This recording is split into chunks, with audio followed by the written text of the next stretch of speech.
Kibipindu kureva. Tubuda.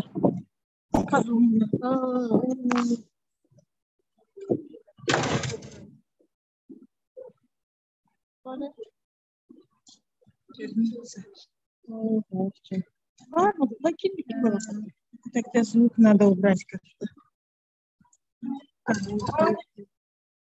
Где сама? Liga, buka dari sebelah.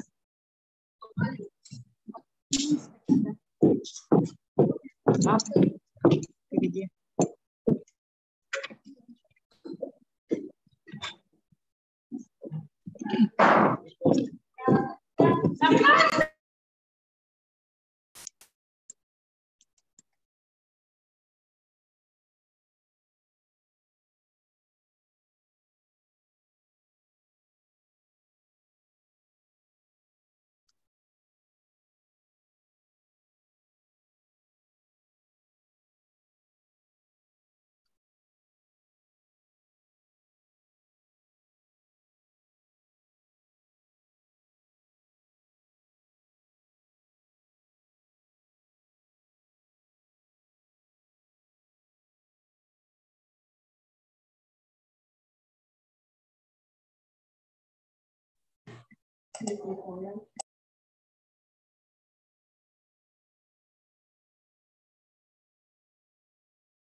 Уважаемые участники, в онлайне вы нас слышите, да?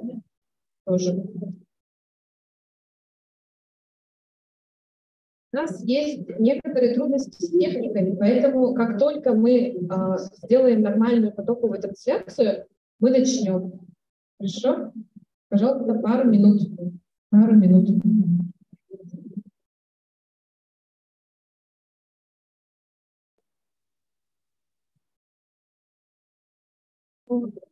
У меня тут, оказывается, музыка играет.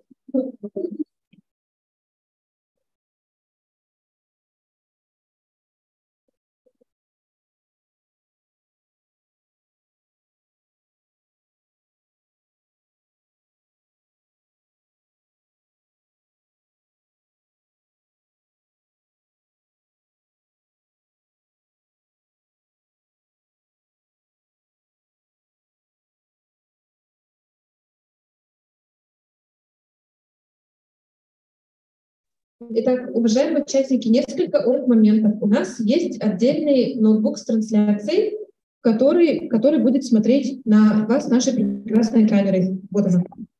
Поэтому вы, когда приходите, выступаете вот за свою цель, смотрите туда, ну, получается, и говорите в микрофон, потому что через личный микрофон люди в Zoom смогут нас слышать. Вашу презентацию я буду переключать здесь, то есть я одновременно буду переключать две презентации, поэтому мы дадим вам кликер, с помощью которого вы сами сможете переключать свою презентацию. Да, то есть вот этот экран вы будете контролировать самостоятельно. Кнопка большая вперед, кнопка внизу маленькая назад. Я буду смотреть на вашу презентацию и буду переключать вашу презентацию здесь. Любовь Владимировна, если будут вопросы, мы в конце оставляем, либо сразу. Вопросы будут сразу. Я буду контролировать время на одно выступление сколько? 5 минут. 5 минут. Ага. В общем, Любовь Владимировна будет осуществлять функцию модератора. Давайте будем осуществлять. Так, ну давайте начнем. Все готовы, да? Так, сейчас начинает работать школьная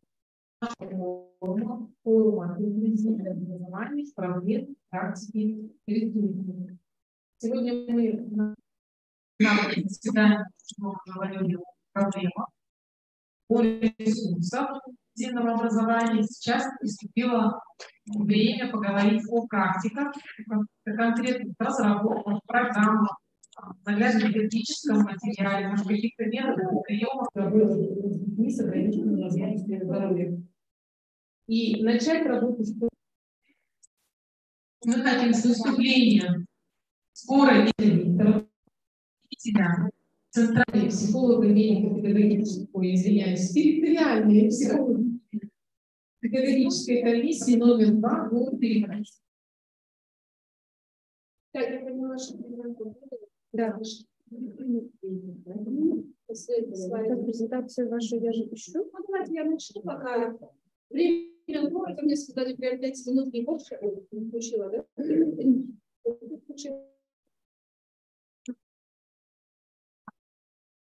Поэтому давайте я чуть-чуть представлю. Как вы знаете, уже 2 года работают в комиссии. Первая возглавляет Павлова Ирина Константиновна, вторую я, Скоро Ирина Петровна. Ну, можно о работе нашей много говорить, но почему-то мне хотелось показать ту сторону нашей работы, о которой мало кто знает и подозревает, скажем так. Поэтому я не касаюсь детей, я не касаюсь вариантов, я не касаюсь наших проблем. Нам бы тоже хотелось бы выделить одну из составляющих своей работы – это работа с консилиумами школы. Поэтому мы расскажем о механизме взаимодействия с этими школами, потому что это очень большая гигантская работа самом деле. Я вам расскажу, потому что мы выработали вот эту модель взаимодействия как с школьных и нашего ПМПК, но в течение нескольких лет это просто вот на нашем опыте, да? То есть тема механизма взаимодействия с ПМПК в образовательных организациях как путь к созданию решения проблем, решение проблем, созданию истории для обучающихся школы и можете дальше сразу. Историю я сказала, давайте писать, хорошо, чтобы я не все. Ну, актуальность проблем, знаете, я выделила то, что все-таки это является проблемой по сопровождению детей. Это взаимодействие ПМПК и ППК образовательных организаций. Вот представили эту модель. И, конечно же, начнем с той проблемы, почему я коснулась именно этой важной один из направлений этой работы, что проблему увеличения количества детей нуждаются в психолого-педагогической, медицинской, социальной помощи, также специалистами ПМПК. Ну, задача, чтобы объединить наши усилия школы. То есть решение должно быть всегда по нашим заключениям, по сопровождению. Ну, может, это письмо прикрепить, что мы вот так, развитие у нас.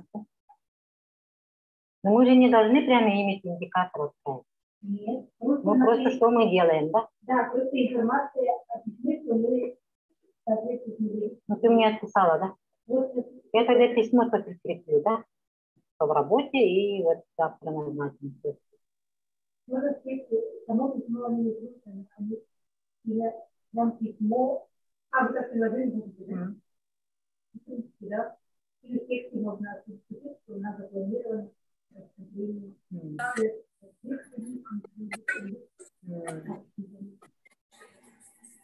А там написано просто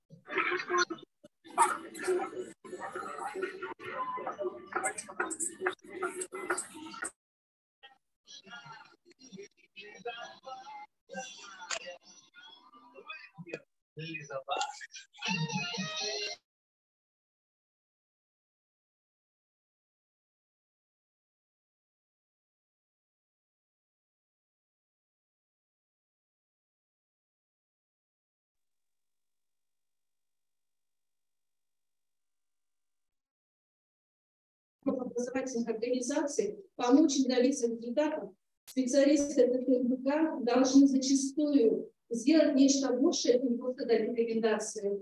Они должны быть предельно понятными для родителей и педагогов.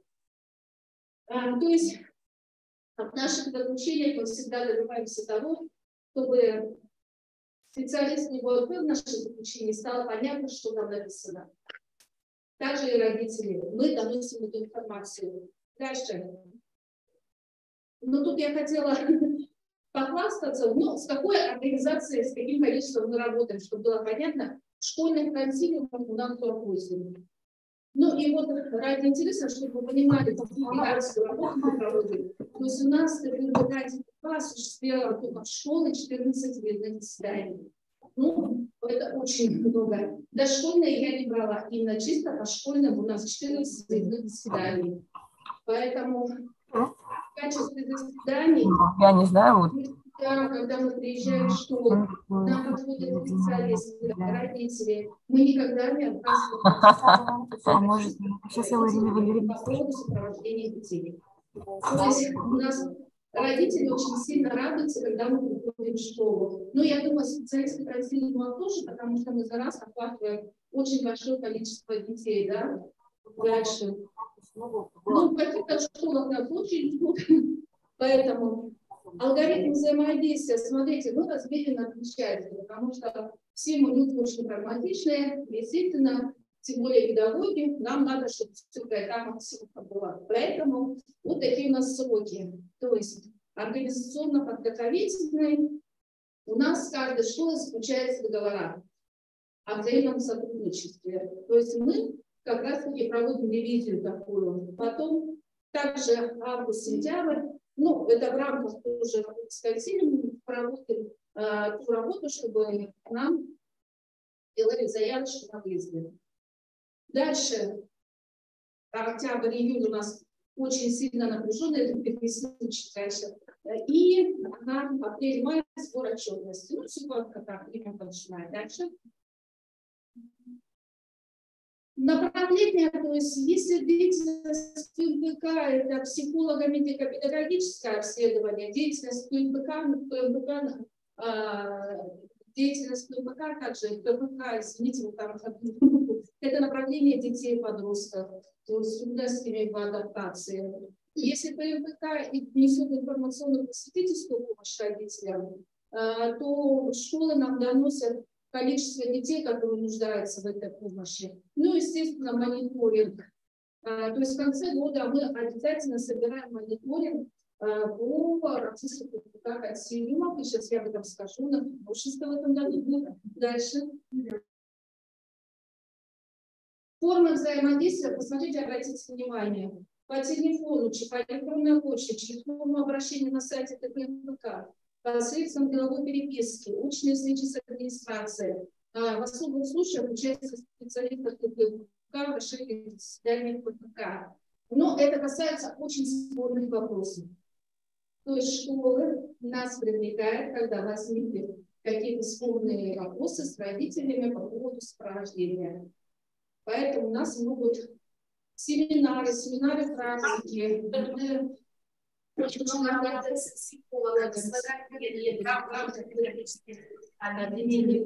много внимания вопросов. И там, в принципе, на встречу очень хорошо идут. Дальше. Может, дальше. Ну, основные, это 9-11 класс. Для всех школ очень важно вопрос. Подготовка к прохождению государственной итоговой аттестации обучающихся в ТВЗ, организация своей работы, заявочка и анализ отдельных проблемных ситуаций в форме супервизии.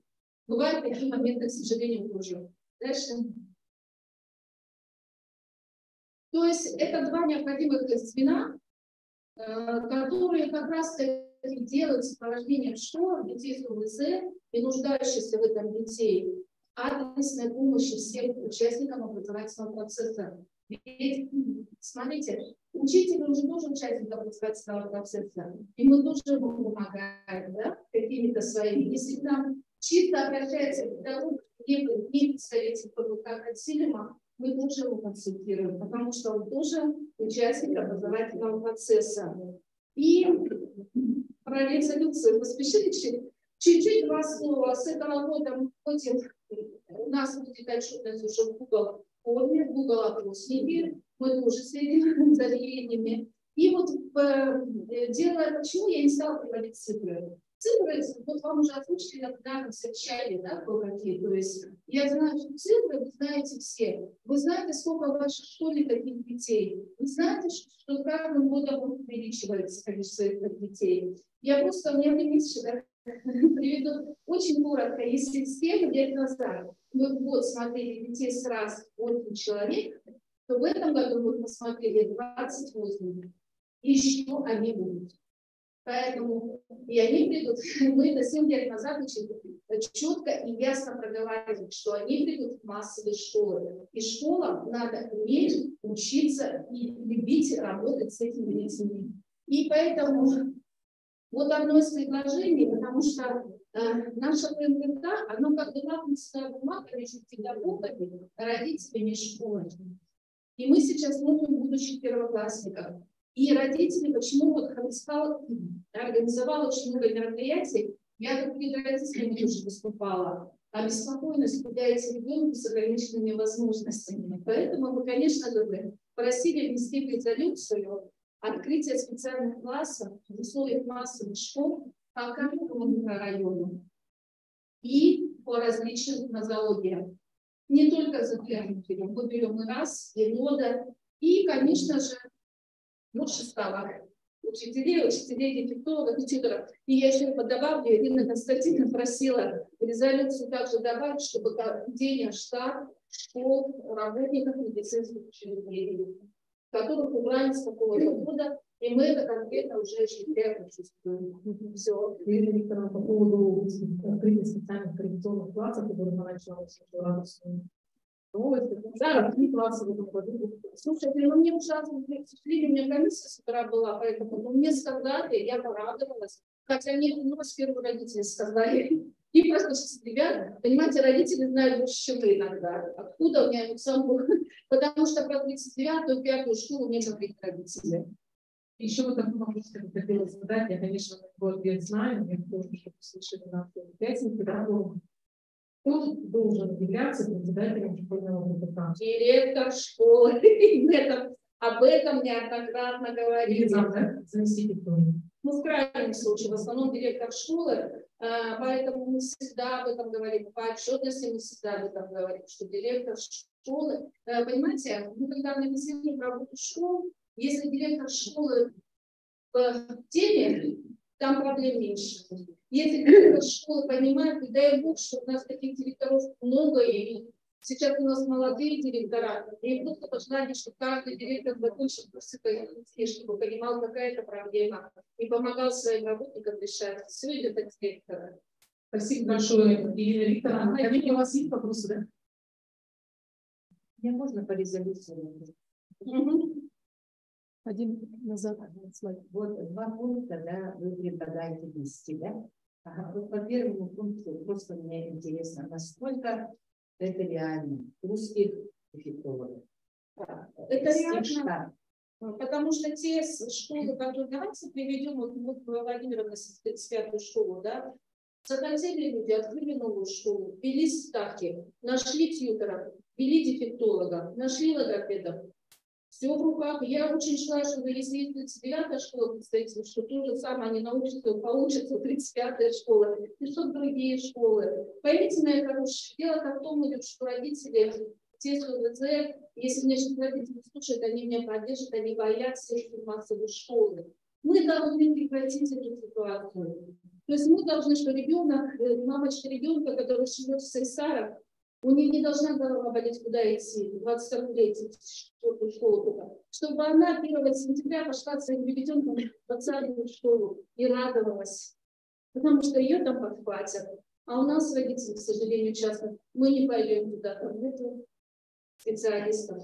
Все в руках директоров. Ирина Викторовна, я насчет сурдопедагогов и педагогов. Как сетевое взаимодействие, это же возможно? Возможно, я видимо, как сетевое, но, кстати, обычно бывает логопед, директолог, психолог. Я предлагаю сильно сурда, почему я внесла, потому что когда мы анализировали отчетность проектирования в том году по школам, мы выяснили, что таких детей очень много.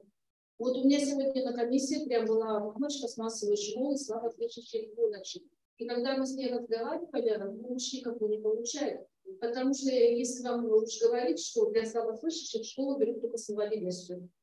То есть получается, те дети слабослышащие, у которых есть статус, но нет инвалидности, в рамках массовой школы они никакой помощи не получают. Поэтому, конечно же, надо выходить на школы специализированные. И в рамках сетевого взаимодействия, но опять-таки должна администрация школы быть заинтересована.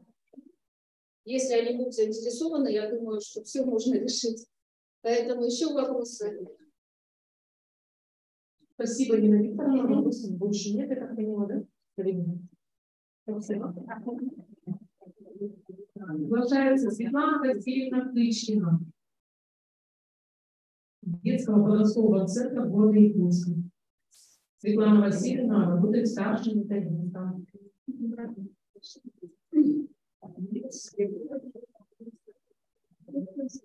Добрый день, дорогие коллеги. Я лучше прочитаю, да? Коллеги, потише, пожалуйста. При детском подростковом центре действует разветвленный центр «Булочный мир», целью которой является развитие способностей детей, здоровья, интеграции, социализации детей в общество. Не специализировано именно дополнительное образование. возможность детям развивать свои возможности, занимаясь совместно со сверстниками. Организует социальные научные мероприятия. По данному направлению в детском подростковом центре работает 14 педагогов. Из них 9 педагогов высшей категории и 9 отличники образования Республики Саха-Якутия. Инклюзивное образование в центре осуществляется по 3 направлениям: образовательное, проектное и летний лагерь, оздоровительный лагерь. Творческая студия «Дебют». Дети развивают мастерство, обучаются мастерству художественного слова. Занятия на студии способствуют развитию моторики рук, координации движений, фантазии, воображения. На студии «Айсунстар» дети изучают якутский фольклор, обычаи, учатся играть на национальных инструментах, по музыке и башманных, ударных инструментах.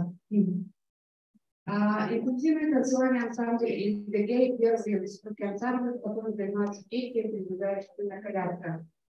Керамическое мастерство и кринчание дети изучают традиции ремесла, усваивают языком, орнамента, технологии изготовления, находятся в состоянии материала. Творческая студия анимации, дети пишут сценарий, лепят персонажей постепенно, изучают и снимают фильмы. Их результатом является реальный продукт самостоятельного творчества труда детей. Основная задача студии на занятиях не только создавать идеи из бисера, но и формировать социальные навыки. В студии графический дизайн дети обучают основам векторной графики при создании цифровых изображений. Работа педагогического клуба «Городской патруль» направлена на патриотическое воспитание. Совместное творческое занятие способствует формированию у детей толерантности к физическим, психическим недостаткам больных детей, развивает чувство взаимопомощи и стремление к сотрудничеству. Происходит коррекция отношений участников процесса интеграции людей, педагогов и родителей. Участники солнечного мира активно участвуют в творческих конкурсах, фестивалях, становятся победителями и призерами международных всероссийских спортивных уровней. Если дети с ограниченной возможностью здоровья проходят центры адаптации и интеграции в общество, то нормативно развивающие дети учатся принимать сверстников с инвалидностью, учатся работать в команде. Педагоги инклюзивного центра «Солнечный мир» распространяют опыт по реализации своих проектов в республике и за ее пределами. Проводят мастер-классы, республиканские семинары, практику по вопросам инклюзивного образования. Ежегодно при нашем центре работает летний лагерь, где они с удовольствием занимаются в кружках и секциях. Включает 3 ведущих блока: здоровье, доступ и развитие. Детский подростковый центр тесно сотрудничает общественной и коммерческой организацией по поддержке детей с особенностями развития и солнечного мира. Это сотрудничество позволяет внедрять в практику социальные проекты, инновационные технологии оказания помощи детям и семьям и активно участвовать в конкурсах на социальные гранты. Проект «Свет за мечтой» реализует благодаря сотрудничеству и активной поддержке наших социальных партнеров.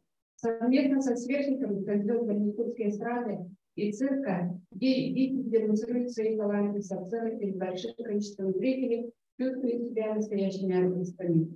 Ежегодный фестиваль «Терра» включает в себя конкурс научно-исследовательской работы в различных областях и творческих проектах. Для приобщения детей к активному доступу и общению со сверстниками через организацию спортивных игр реализуется краевая спортная сетка. Настоящая ситуация успеха для каждого ребенка – это проект «Ансамблей достижений», который стал доброй традицией признания заслуг для достижения участия Центра солнечного мира и тех, кто помог им пройти своим творческим вершинам. Проект «Инклюзивный фокус дружба без границ» нацелен на создание позитивного образа детей у широкой общественности, привлечение внимания к вопросам необходимости создания жестокой среды Особенностью конкурса является то, что участвуют друзья, один из которых ребенок, передвигающийся на инвалидной коляске, второй нормативно развивающийся. География открытого детского инклюзивного научного фестиваля «Солнечный мир» охватила 15 вузов и районов республики и города республики. В рамках соглашения о сотрудничестве Якутской республиканской общественной организации содействия реабилитации детей с когнитивными имплантами «Шаг мир звуков» и детский подростковый центр открыты инклюзивные группы по направлению фольклор и звук керамика и художественного слова. Открытие детский инклюзивный фестиваль «Слышим центр» нацелен на проявление творческой способности у детей с особенностями развития слуха для привлечения внимания общественности, развития для детей с нарушением слуха. Проводился республиканский семинар «Практика слышим центр» в рамках мероприятия, посвященного международному слуха. В декабре 2022 года с успехом прошла премьера инклюзивного спектакля «Расана Минута» «Оберег мечты» республиканской детской общественной организации «Дети солнечного мира», детский подростковый центр. В постановке спектакля были задействованы дети с ограниченными возможностями здоровья и исследователи педагоги детского подросткового центра. Примером такого замечательного проекта спектакля стала возможной благодаря победе в конкурсе на соискание грантовой поддержки главы города Якутска. И считаем, что наши проекты позволяют внедрить практику инновационной технологии оказания помощи детям-инвалидам. Дети участвуют в творческой деятельности, проходят путь от интереса через приобретение конкретных навыков до профессионального самоопределения, до первостепенности для успешной социализации. Сейчас мы востребована организация летнего отдыха детей с ограниченными возможностями здоровья, и не все лагеря могут обеспечить количество желающих. Нужно использовать разные формы организации летней занятости детей с ограниченными возможностями здоровья, и мы предлагаем создать копилку положительного опыта и провести семинар практику и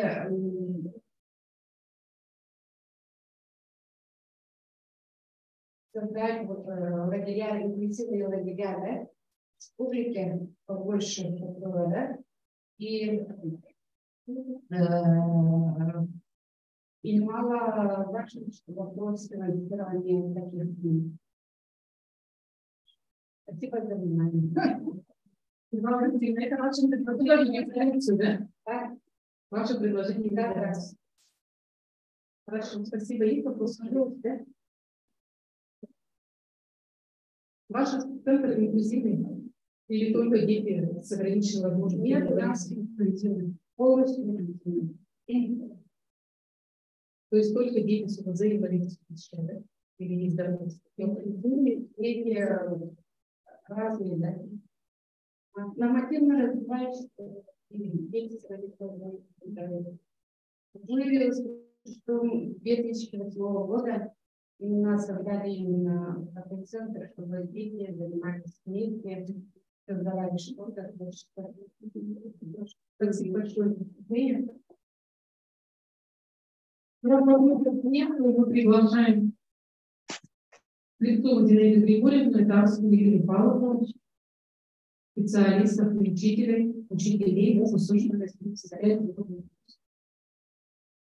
Здравствуйте, уважаемые коллеги. Мы сегодня хотим немножко рассказать о формировании базовых учебных действий на начальном этапе обучения у детей с раз. Современный подход к повышению эффективности образования детей с ограниченными возможностями здоровья предполагает формирование мотивации, умения учиться и использовать полученные знания учителей. Важная роль для достижения этих целей принадлежит каждому учебному действию младших школьников с расстройством интеллекта. Базовые учебные действия – это элементарные необходимые единицы учебной деятельности, формирование которых обеспечивает овладение содержанием образования обучающихся с нарушениями развития. Выделяю Следующие виды оказывающих действий – это личностные, познавательные, коммуникативные и регулятивные. Практически все базовые учебные действия формируются в процессе всего школьного обучения, в процессе учебной и неучебной деятельности. И на начальном этапе обучения 10 раз особое внимание важно уделять формированию базовых рефлективных учебных действий. Каким рефлективным действием относится умение адекватно соблюдать ритуалы школьного поведения, входить и выходить из класса со звонком, ориентироваться в пространстве класса, школы, работать с учебными принадлежностями, принимать цели, произвольно участвовать в деятельности, следовать предложенному плану, активно участвовать в деятельности. И учитывая особые образовательные потребности и сообщества, в период начального этапа обучения и формирования коррекционная работа направлена на контакта, формирование положительного настроя на контакт со средой, коррекцию поведенческой дезадаптированности, коррекцию страхов, агрессивности и развитию когнитивных способностей. При организации учебного процесса для детей данной категории используются специальные приемы работы. Прежде всего, это создание четко организованного и упорядоченного пространства. У нас это свое рабочее место, зона отдыха, зона релакса, отдельный шкафчик, индивидуальное пространство.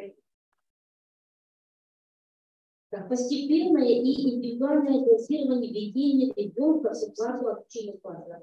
Посещение класса должно быть регулярным, но регулируемым в соответствии с возможностями ребенка справляться с тревогой, с поступлением, перевозбуждением, и по мере привыкания ребенка к ситуации обучения оно должно приближаться к полному обучению в процессе школьного обучения.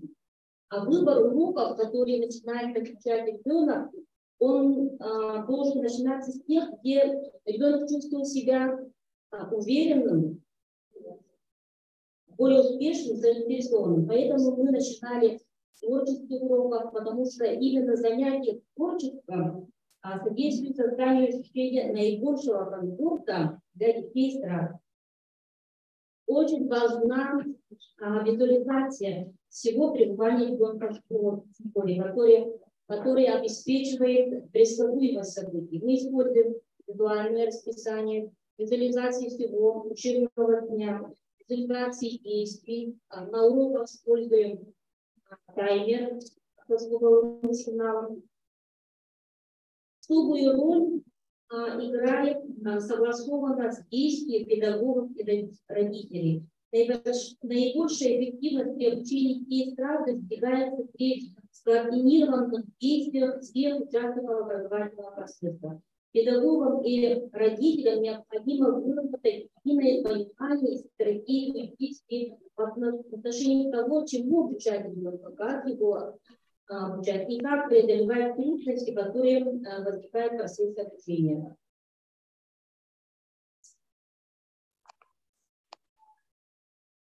У большинства детей значительная задержка развития навыков самообслуживания и жизнеобеспечения. Необходимо быть готовым к возможности сложности и деятельности ребенка с проблемами с посещением туалета, столовой, с избирательной среде, трудностями переодевания, с тем, что они умеют задать вопрос, пожалуйста, обратитесь за помощью.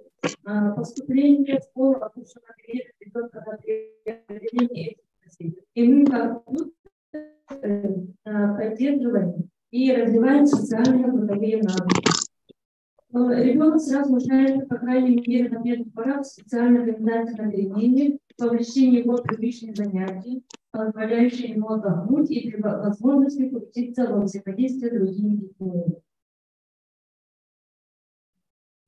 Непредвиденные изменения привычного распорядка или деятельности часто вызывают у детей реакции избежный стресс, который часто выражается в виде дезадаптивного поведения. Они не мотивированы на обучение в школе и испытывают значительную сенсорную перегрузку, находясь в классе, что обычно приводит к выражению поведенческих нарушений. В таких ситуациях мы обводим детей в центровую комнату или зону отдыха, где после снятия тревожности дальше включаем образовательный процесс. Поэтому для формирования школьного поведения на начальных этапах учителя мы использовали поведенческие методы. В основном это были шаги мотивации. Потом постепенно перешли к жетонам. Мотивация может быть любой интерес ребенка, да, индивидуально. Поэтому мы также используем как мотивацию посещения бассейна. Применение этих методов позволит в значительной степени соблюдение норм школьного поведения с последующей автоматизацией этих обучительных действий. Также родители были изготовлены индивидуальные расписания именно для ребенка, где получают поощрение. Это могут быть походы в кафе или бассейн, магазины, да, которые будут при зарабатывании определенного количества жетонов, формирование социальных приемлемых форм поведения, коммуникативных социальных навыков обучающих затрат представляется полезным целенаправленного обучения на основе их социального опыта. Ребенок сразу же начального образования нуждается в индивидуально дозированном и постепенном расширении образовательного пространства пределов и за пределами образовательного учреждения. Мы вместе с детьми регулярно и с родителями посещаем различные мероприятия. Также с Нового года начали включать детей на уроки в общий образовательный класс. Начали включать детей на уроки и в классные мероприятия с детьми в общеобразовательных классах. Таким образом, базовые учебные действия – это обобщенные действия, порождающие мотивацию к обучению, приобретению нового опыта деятельности и поведения учащихся событий. С одной стороны, успешное начало школьного обучения и осознанное отношение к обучению, с другой составляет основу формирования более сложных действий, которые содействуют дальнейшему становлению ученика как субъекта осознанной активной учебной деятельности на доступном для него уровне. Спасибо. Спасибо, коллеги. Ваш указ видит, по какому варианту адаптированной образовательной программы обучается? У нас и по варианту 83 видеть раз и какая дистанция. 25 школ, а 28 не пошли до 20. Нет, в прошлом году 35 школ, было 28 классов. Сегодня по каким вариантам 25 школ? Есть вариант 8.1, 8.2, 8.3, 16, 19. Адресуют по 22 класса. Юлия Павловна, сколько детей вы сопровождаете? Каждый фильтр сопровождает по 3 часа, а в классе по 6 детей. А 8.1 класс, да, он всегда перешли успешно в образовательный класс. 8.1 изначально устроен в образовательный класс, общается по адаптированной программе в условиях инклюзии. 8.3 первые дети, да? Сейчас идут по 4 классе, и успешно они адаптировались. То есть подумать на комиссию в качестве динамики, что у них будет улучшение. Прямо на базовой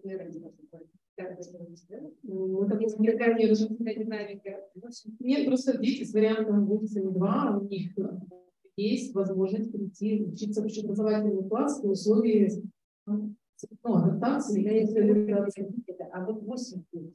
8.3 тут очень мало шансов. Но в плане адаптации, социализации, конечно, мы делаем все возможное, и там есть значительная динамика, но в плане усвоения программы, конечно, это желание родителей. Родители сориентированы. И вы их планируете с кем до 9 класса? Нет, начальное звено. Будем думать потом, но я думаю, это будет коррекционная школа. Спасибо большое, Ирина Павловна. Так, Иванова Мария Петровна приглашается.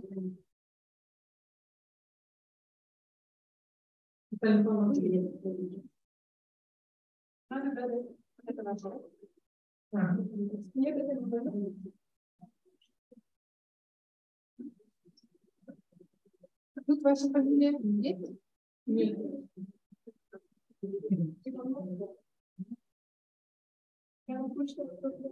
Так, могу говорить, сейчас это обучение, адаптивная школа-интернат номер 28.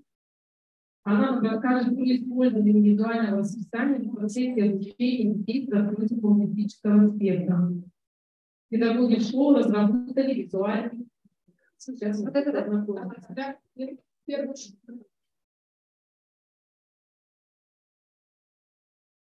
Добрый день, уважаемые коллеги. Я хочу представлять вам инструктора работы с детьми СТАЦ. Я представляю адаптивную школу интернет 28. У нас открыты дети с индивидуальными нарушениями, и класс, который я веду. Тема моего выступления — использование визуальных опор и расписание в процессе обучения детей с РАС и разработка адаптированного педагога. В моем классе, первый класс, 4-й год обучения, учатся 5 учеников, 2 девочки, 2 мальчика, и все обучаются по варианту после тренинга. То есть это обучающие с расстройствами аутистического спектра. Это правильно, что они класс. Да. 2 из учеников не говорящие. Немного хочу рассказать про визуальную поддержку. Один из наиболее системных и эффективных средств визуальной поддержки продуктов СРАД — это визуальное расписание. Визуальное расписание — это наглядное отображение того, что произойдет в течение дня, либо во время какого-либо одного занятия или события. Да? Визуальное расписание не только информирует о предстоящих событиях, но и направляет деятельность в определенной последовательности. Да? То есть это алгоритм. Визуальное расписание может сопровождать различные виды деятельности или обеспечивать пошаговое выполнение бытовых, учебных, и даже творческих. Визуальное расписание помогает лучше запомнить информацию, четко выделять важную информацию, создать любовь чувство неопределенности, понимать правила и прояснять абстрактные концепции, например, время лучше воспринимать изменения. То есть дети сразу, да, они очень плохо воспринимают информацию вкусную, да, и визуализация помогает им понимать обращенную речь. Какими бывают визуальные расписания? Это могут быть конкретные изображения артистов или стимулов, да, то есть это сиди правильно, да, переменка, отпросите в туалет, поднять руку. Это могут быть символические изображения, то есть это различные книги. Это могут быть списки для детей, которые умеют читать. Где применяются визуальные подсказки? Это академические навыки, усвоение академических навыков, бытовых навыков, социальных и формирование визуального поведения. Вот, например, мы показали вам использование визуальной подсказки для выработки бытового навыка в учебе. То есть это алгоритм, да, как правильно быть, да, какие подсказки могут сесть на графике, например, да. Это визуальная подсказка для выработки социального навыка играния в другими. То есть здесь показано, как нужно правильно играть с другими людьми, да. Визуально все подсказано. Для формирования желаемого поведения, да, мы и все в основном, кто работает с СРАД, часто используют такую подсказку, как сначала потом. Да? Когда используется эта подсказка? Когда у ребенка наблюдается низкий уровень навыка сотрудничества, да, или в условиях новой ситуации. Да? То есть здесь мы видим, да, подсказываем ребенку сначала, например, занимается, а потом идет. Это такое условие мы ставим ребенку, да, и ребенок контролирует свою деятельность, контролирует свои эмоции, готовится, да, это может быть любая другая мотивация, да, например, пищевая, которая часто используется. Да? Вот, например, у нашей ученицы, мы одной, которой очень сложно сосредоточиться, сесть за уроки, мы используем, когда у нее на парте висит такая подсказка сначала, потом. Визуальная подсказка, кто сегодня в классе. Это мы в классе смотрим, да, дети приходят в школу, и каждый берет свою фотографию, это все на липучках, прикрепляет на подсказку и говорит, что он сегодня в классе, да, а когда они уходят, они открывают оттуда свои фотографии. То есть говорят о том, что они уже уходят домой. Визуальная подсказка дежурной. Ребенок видит свою фотографию. Если видит свою фотографию, он понимает, что сегодня он дежурный по классу, да, и выполняет свои функции дежурного. Стирает на доски, поднимает стулья, например, да. Индивидуальные визуальные подсказки для выработки академических навыков. Сегодня мы используем, да? Но здесь мы используем нумикон, визуальная подсказка по нумикону. Мальчик, например, да, он не говорящий, и он использует пальцы, чтобы считать. Да? Он нажимает пальчиками и считает, и смотрит на визуальную подсказку, и соотносит количество пальцев с числом. Да? Вот здесь тоже есть сначала, потом визуальная подсказка. Да? И вот эта бетонная система, которую мы используем только у двоих детей для мотивации к работе. То есть они выполняют определенное количество заданий и получают свою мотивацию, поощрение свое. Также мы используем визуальный календарь. Детям очень сложно объяснить временные понятия. Уже третий год мы пытаемся вот это понятие объяснить. Вчера, сегодня, завтра. Совсем это никак не идет.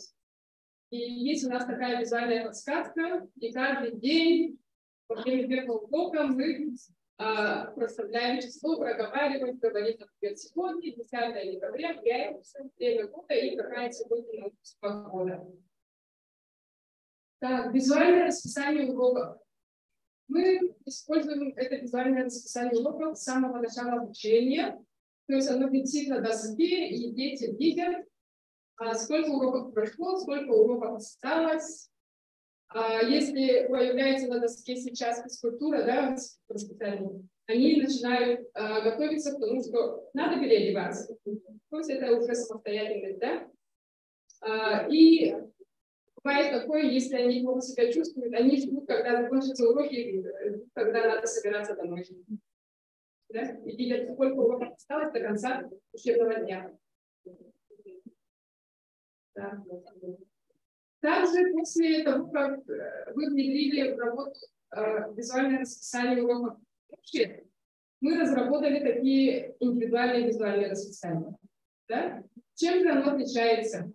Тут ребенок видит именно свое расписание уроков. В индивидуальном расписании есть индивидуальные занятия с специалистами, да, на которые ходят дети. А они проходят во время фронтальных уроков, да? И ребенок с утра видит, приходит и видит, какие его ожидают уроки и какие индивидуальные занятия. И с помощью визуального расписания индивидуального мы добились того, что дети меньше стали проявлять нежелательное поведение, от того, что у них есть определенность.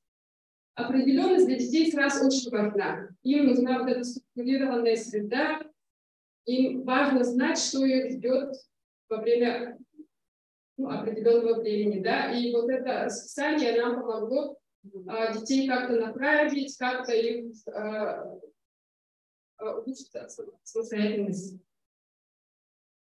И после этого, да, нам еще пришла такая проблема, как разработка визуальных дневников. Часто мы уходим на дистанционное обучение, да, актированные дни у нас, да, и вот это резкое изменение ситуации, да, детей очень вводит в такое заблуждение, они не понимают, почему не надо идти в школу, почему вдруг такая ситуация получилась, да, и родители жаловались нам и рассказывали о том, что, например, в течение всех летних каникул ребенок надевает на себя школьную форму, берет рюкзак, сидит у дверей. То есть тем самым ребенок говорит, что он хочет идти в школу, да? А объяснить ребенку, что сейчас каникулы, идти в школу нет необходимости, объяснить невозможно. И мы решили как-то это все визуализировать и разработать дневник. Для начала мы изучили опыт других регионов. Есть такие дневники, адаптированные специально для обучающихся, да? Но как-то они нам не подошли. Мы поняли, что они нам не подходят, и мы решили разработать свой дневник. Вот, пожалуйста, дневники, которые используют в других регионах, другие специалисты, работающие с разных. С собой не принесли, с собой есть. Покажите, пожалуйста. Вот он наш дневник, который мы разработали. Чем же отличается наш дневник? Да, здесь есть все темки недели. То есть ребенок видит, что он ходит в школу 5 дней, 2 дня отдыхает, да? Здесь также есть карточки дополнительные, которые отображают вот выходные, каникулы, адаптированные дни, да, которые, ну, особенность нашего регионального климата, да. И есть такие карточки, как карантин, учимся дома, то есть это все завизуализировано. Есть еще такие временные понятия, как вчера, сегодня, да. Все открывается, меняется. Да, и на стадии нашего сертификата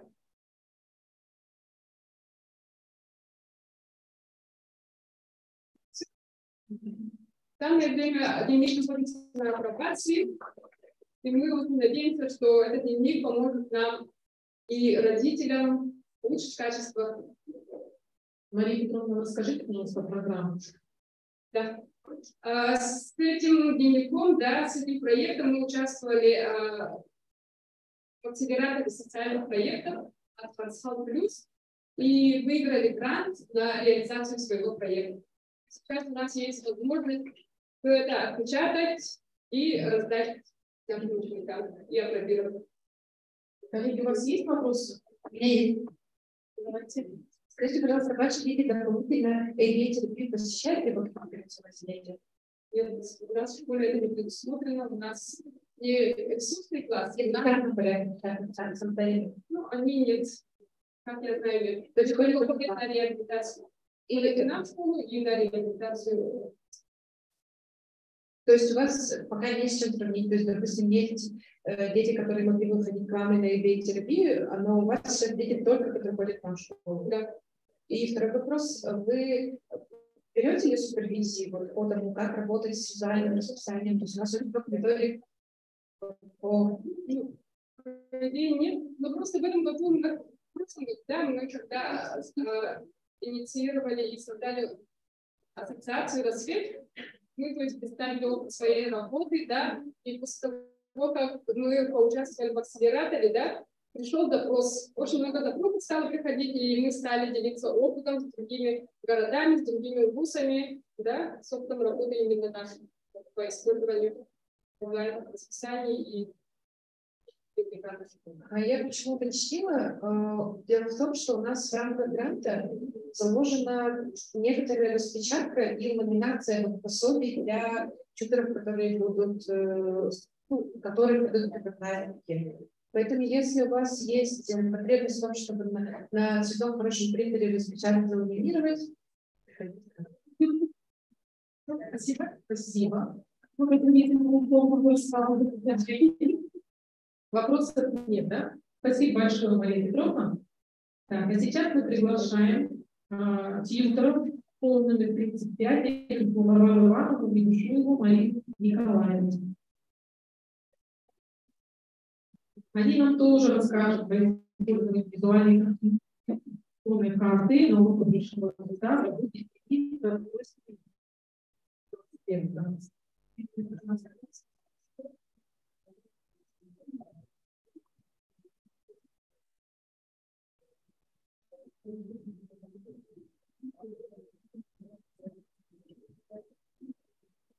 Наша тема называемая «Использование визуальной инфраструктурной карты на уроках основной работы и развитие инклюзивной практики в российском образовании обеспечила равные права и доступность общего образования для детей с ограниченными возможностями здоровья, возможность выбора подходящего им образовательного маршрута.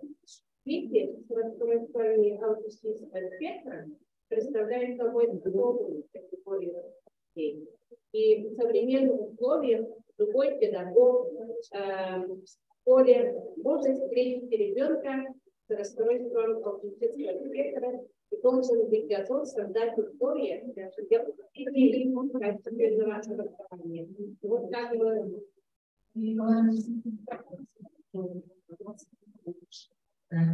И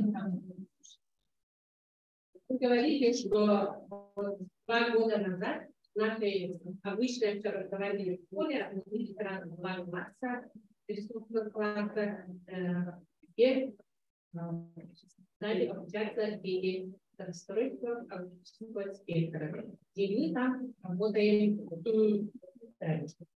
И для этого, чтобы работать с такими особыми детьми, конечно, нам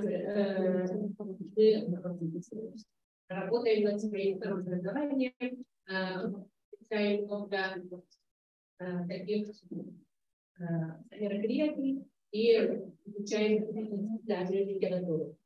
И как пишут специалисты, как показывает практика, существует несколько стратегий поддержки для детей с раком. И одним из основных является визуальная поддержка. Визуальная поддержка для детей с раком – способ предоставления информации более понятный по сравнению с устной речью формы, потому что большинство детей с раком понимают то, что они видят, чем просто они слышат. И визуальная поддержка помогает им понять, чего ожидать, что произойдет потом, да, и это уменьшает их тревожность. И с первого года обучения мы также, как и наши предыдущие коллеги, да, стали использовать методы визуальной поддержки, такие как визуальное воспитание, календари, планшет сначала, потом опорные схемы, также карточки, текст.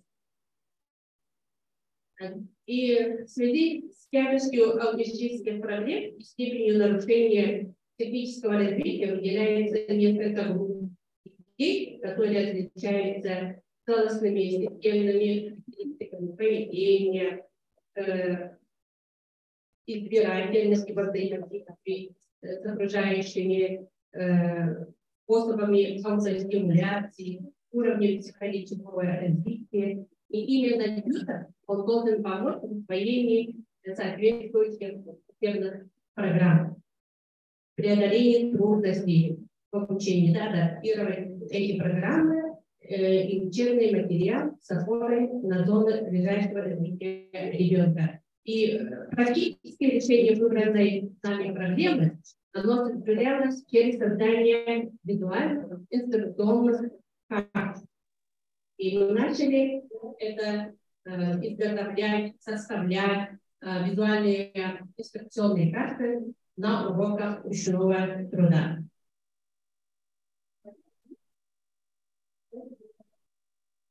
На уроках ручного труда не так-то просто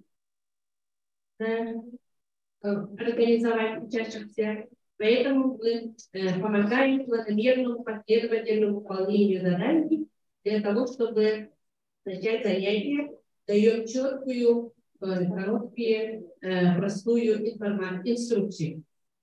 И на первом году обучения начинали с выполнения простейших несложных заданий, используя текст-карточки.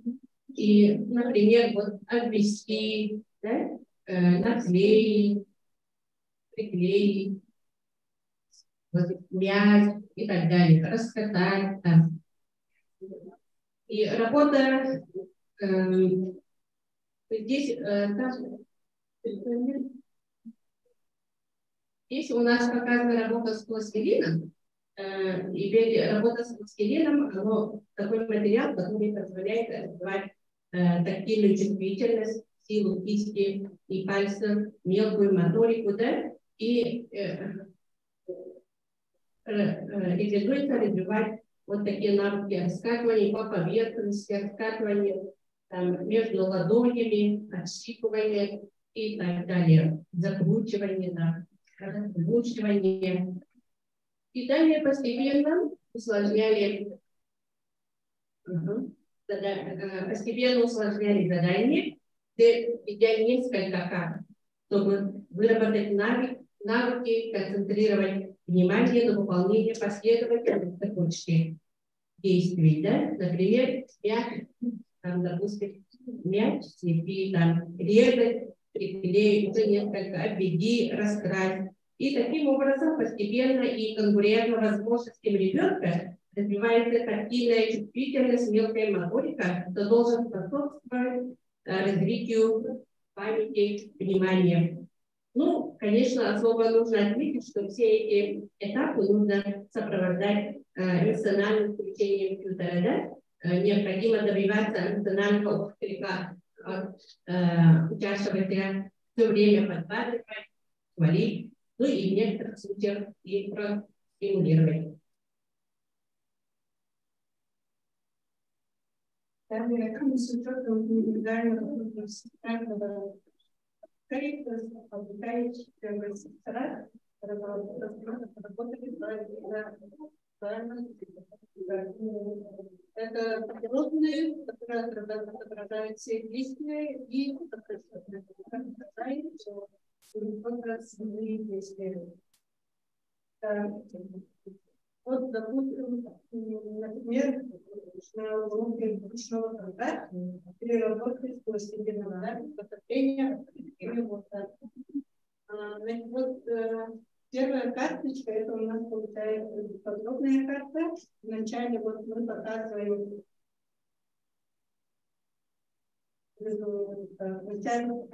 количественный результат, потом здесь вот есть замечательный, да? Это начинаем вот, подробно вот, отрежь зеленый мысли, начинается с цвета и такой размер, какие они могут отрезать, и какие тяну и сколько штук. Далее другой пластилин другого цвета, раскручивать сколько штук, раскручивать, да? И заготовленную рисунку надавить. У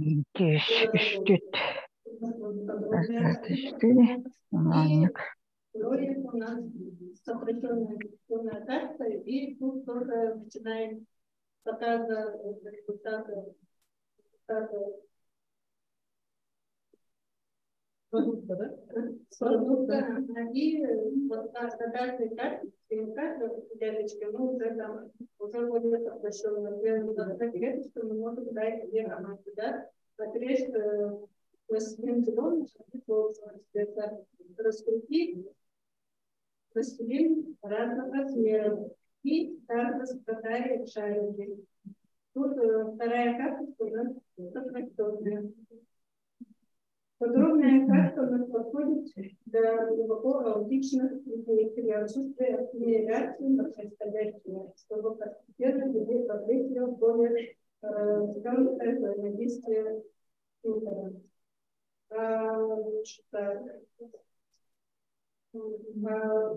Сокращенная карточка подходит для карточек с более высоким уровнем образовательного развития, достаточно обладающие или направляющие от. Далее вот такую же карточку мы сделали для изготовления аппликации. Тоже первая подробная карточка и вторая сокращенная карточка. И такие карточки очень помогают для уроков и подходят для наших детей. А если в зависимости от индивидуальной особенности участницы, индивидуальная информационная карточка можно сделать еще более конкретным для и более, наоборот, более сокращенным. И в заключение хочу сказать, что работа с детьми раз индивидуальная институционная карта помогает педагогам и специалистам.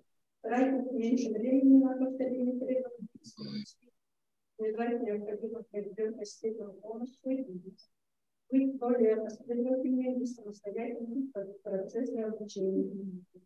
И систематическое использование индивидуальной институционной карты, индивидуальные особенности труда, помогает более эффективному изучению учебного материала и изучению учебной мотивации.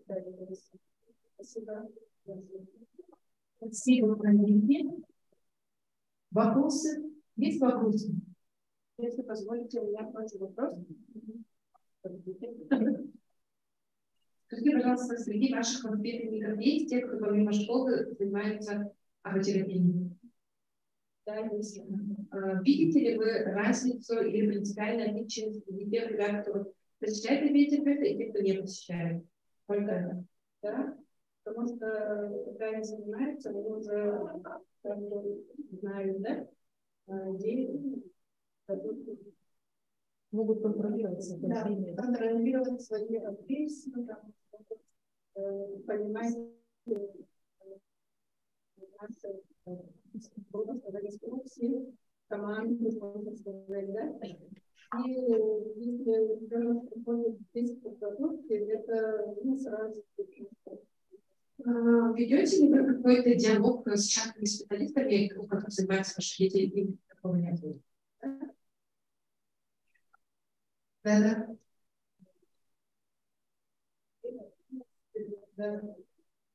Просто родители говорили нам о том, что есть некоторый вопрос в том, что вот они, допустим, часто где-то занимаются, приходят в школу, и вот есть предложение, пожелание синхронизировать как-то программу сопровождения, особенно что касается ребят, у которых достаточно тяжелые выраженные нарушения. Ну, это как предложение в резолюцию, чтобы создать площадку, в рамках которой мы смогли с нашими частными коллегами совместно работать. Вы имеете в виду результаты по идее, да? Ну да, по терапии, возможно. В прошлом году в связи с открытием ресурсных классов в нашей школе 28 школе интерната нам организовали обучение. Кстати, детский сад «Северная звездочка», номер 1 звездочка, где заведующий первым Сергей, они тоже прошли обучение по имени, то есть нам оплатили. Вот. Но это было такое, неполное обучение, 4 годами, да, что не супервизия, а просто как бы вводный курс по терапии. То есть основные понятия у нас есть, и так у нас есть одна из родительниц, мамочка, которая обучилась, вот этим занимается, она когда консультирует педагогов, но в основном она занимается с нашим языком.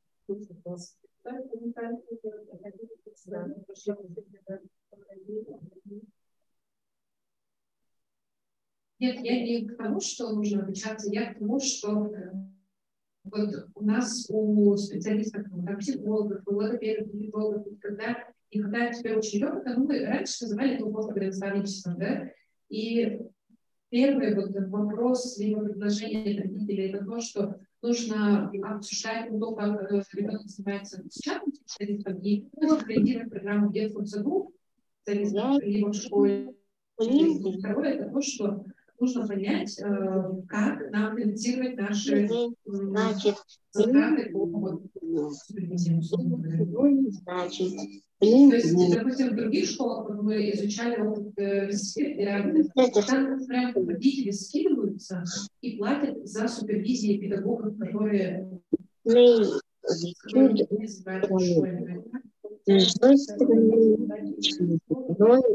в чужой стране, в одной стране, не знает мир.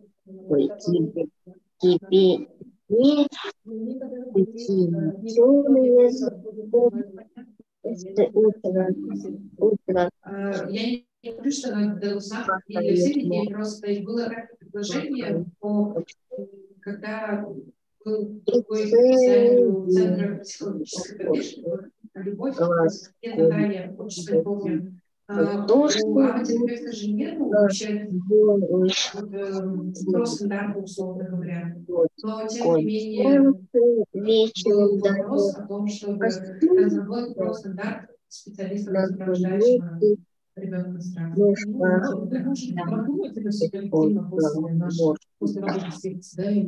одной стране финансирование, в принципе, недопустимо.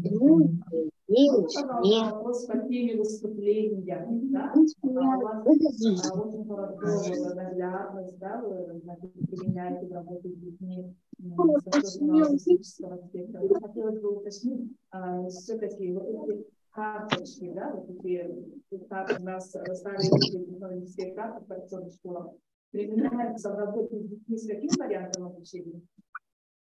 У нас в классе 5 детей решается всегда вариантами 8.3 и 8.2. Значит, они все вместе в одном варианте.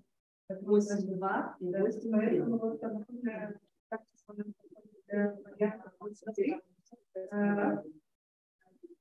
Спасибо. Спасибо большое.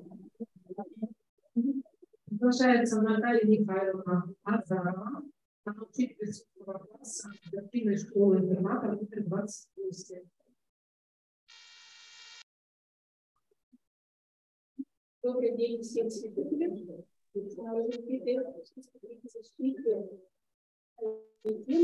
Умикон как эффективный метод обучения математики детей с РАС. Я работаю учителем начальных классов в адаптивной школе интернат номер 28.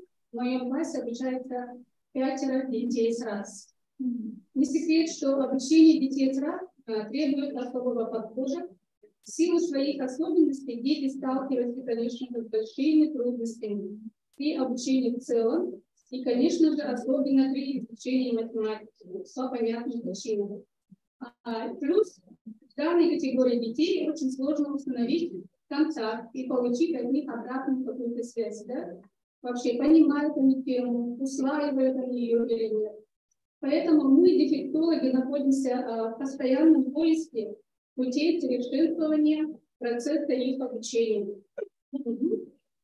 И сегодня я хочу поделиться своим опытом. С детьми с РАС я работаю 3 года. И рассказать о теме, об этой теме. Об очень хорошей методике, предназначенной для изучения математики.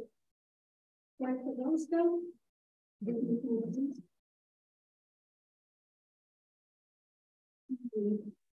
2020 году, когда мои ученики поступили в подготовительный класс, я познакомилась с методикой Умикон. Скажите, пожалуйста, есть люди, которые слышали об этой методике? Только наши молитвы. Умикон – это методическое пособие, которое обучает детей с 3 лет математическим навыкам. Она предназначена тем детям, которые испытывают трудности в изучении математики. Здесь используется мультисенсорный подход и набор наглядного материала, разработанный в Великобритании в 1996-1998 годах. Фигуры, включенные в набор, помогают детям установить связь между числом и величиной, которую оно обозначает, когда в обучении используется только письменное обозначение чисел. Когда числа только находятся на бумаге, конечно, добиться этого гораздо труднее. При выполнении различных действий с фигурками, когда дети сравнивают и соединяют их друг с другом, у них формируется собственное представление о числах и величинах. Ну, здесь на фотографии видно, да, жаль, что, конечно, я не привезла с собой, какие элементы сюда входят. Здесь входят основной элемент — это фигуры, они объемные, их можно потрогать, пощупать. Есть штырьки, карточки, палочки Кьюзенера входят и многое другое. Какие цели и задачи преследует Умикон, здесь написано. Конечно, помочь ребенку увидеть связь между числами, стимулирование восприятия одновременно несколькими органами чувств. То есть на ощупь, на глаз, да, даже можно понюхать, показать, как сказать, быстрее запомнить образ числа и развивать способность делать вычисления в уме. Нумиконом мы с моими детьми пользуемся уже 3-й год, а детям пользоваться данным материалом очень удобно. Им интересно манипулировать формами, да, держать форму руками, крутить их в разные стороны, разглядывать со всех сторон, играть со штырьками, строить башни и так далее. Ведь числа здесь можно не только смотреть, но и ощущать их. Когда нужно вводить микрофон? Обязательное условие: у ребенка должны быть сформированы первоначальные математические представления, то есть такие понятия, как большой, маленький, один, много, низкий, высокий и так далее. Когда эти понятия сформированы, можно и нужно вводить микрофон. Получается, программный материал первого класса и подготовительного класса варианта 8.3 я поделила условно на 3 этапа. А вообще Нумикон, он изучение очень объемный. Прямо методичка к нему, она состоит из 100 страниц, можно сказать. И я адаптировала под себя, немножко его упростила, можно сказать, и поделила вот на этапы. Первый этап – это игры с формами и штырьками. Игры могут быть разнообразные, вы и должны быть, конечно. И обязательно надо играть.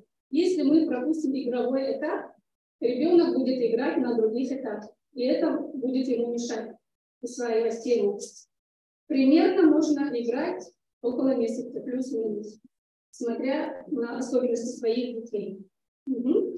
На первом этапе мы даем имена формам 1, 2 и так далее, но не связываясь с количеством дырочек на форму. Ребенок может ориентироваться по цвету, они разноцветные, и только потом мы будем понятие числа. Обращаем внимание везде на количество дырочек, и что каждое последующее число больше предыдущего ровно 1. Ребенок делает открытие, что количество используемых счетных предметов, мы можем использовать палочки, шарики и так далее, любые опековые материалы, совпадает с формами нумикона. Второй этап. Вот мои дети выстраивают различные фигуры по области, да?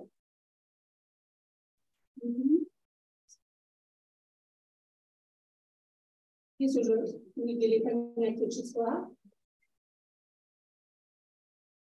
Число, количество.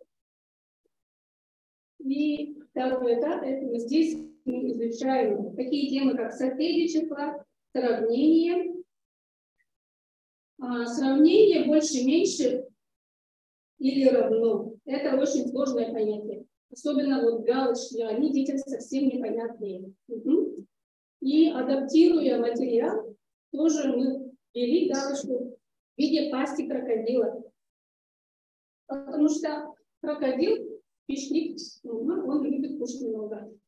И в какую сторону у него открыта пасть, там должно быть большее количество палочек. А потом только мы поменяли этого крокодила на галочку.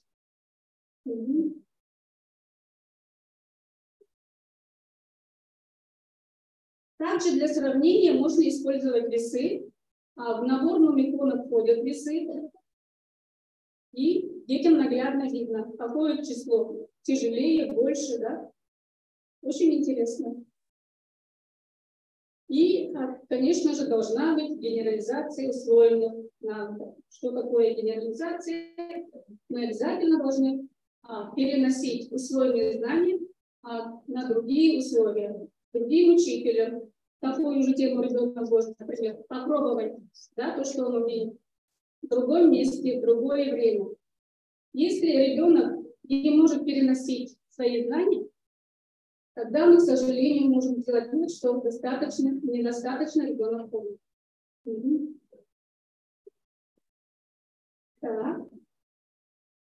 И третий этап, он, конечно, сложный. Здесь проходим мы темы состав числа, сложение и вычитание, решение задач и так далее.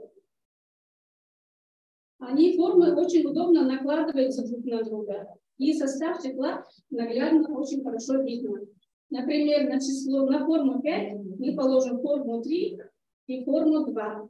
И они ровно вот так прилегают по форме 5. И видно, из каких чисел состоит это число. Сложение. Состав числа – это своего рода подготовка к этой теме, да? Сложение и вычитание. Также можно решать задачи, тоже наглядно показывать. А также можно изучать тему умножения и деления, счетные и несчетные числа, натуральные и ненатуральные, даже дроби можно изучать.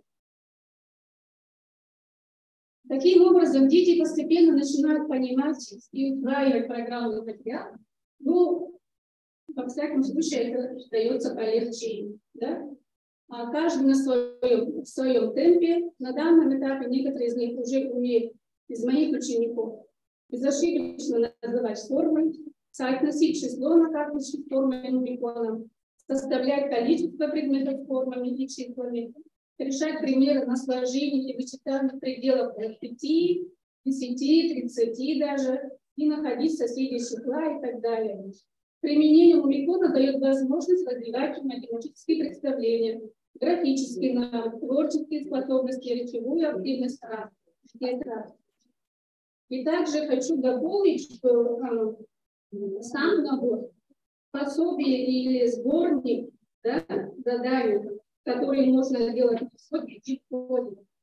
в первое время мы, конечно, очень сильно мучились. Искали эти задания по разным местам, на разных сайтах, соцсетях. Они там есть, но они в основном на иностранном языке, так как пособие само не наше, да? И по кусочкам. Вот так вот одного целостного сборника нету. И исходя из проблемы, можно сказать, да, я составила вот такой вот упражнение заданий. Он адаптирован под нашу программу +3. Прямо здесь по количеству часов, по учебному плану все совпадает. Сколько часов на каждую тему. Задание нам... Так. Сейчас покажу наглядно, да? Наталья Павловна, ну, где ваши за 2,5 учебного года научились? Ну, они научились, да. Ну, один ученик сложение и вычитание самостоятельно делает с 30 выполнений. С помощью нумерикона? Да, с помощью нумерикона. Сначала с помощью нумерикона, сейчас уже он редко им пользуется, потому что уже переносит знания. Сборник является дополнением к методическому пособию нумерикон, предназначен для использования на уроках и занятиях по математике. Его могут использовать в своей работе учителя, воспитатели, даже родители, как для детей, да, так и с другими категориями детей ОВЦ, а также с нормотипичными детьми дошкольного возраста 3 лет. Ну, получился, по сути, он универсальный. Дети, нормотипичные дети, почему? Потому что здесь первоначально как бы знакомство с математикой вообще, да? Упражнения, задания, составленные сборника, расположены в методической последовательности в соответствии с программой и с системой нумерикона. Назначение помощь педагогам и родителям в планировании и проведении занятий по системе нумерикона. Можно вопрос? Да? Про речевое развитие, речевая активность детей, я так поняла, с вариантом 8.3. За 2,5 года. Вот какая динамика, соответственно, вот использование, показали динамику. Набор мультицентрный, да? Именно в речевом развитии. Да, в речевом развитии вот как, да, способствовало пособие, которое вы применяете в своей деятельности, да, речевой активности здесь раз. Потому что набор входит мультицентрный набор, и это очень хорошо развивает мелкую моторику. А мелкая моторика с чем связана? Конечно, с развитием речи детей.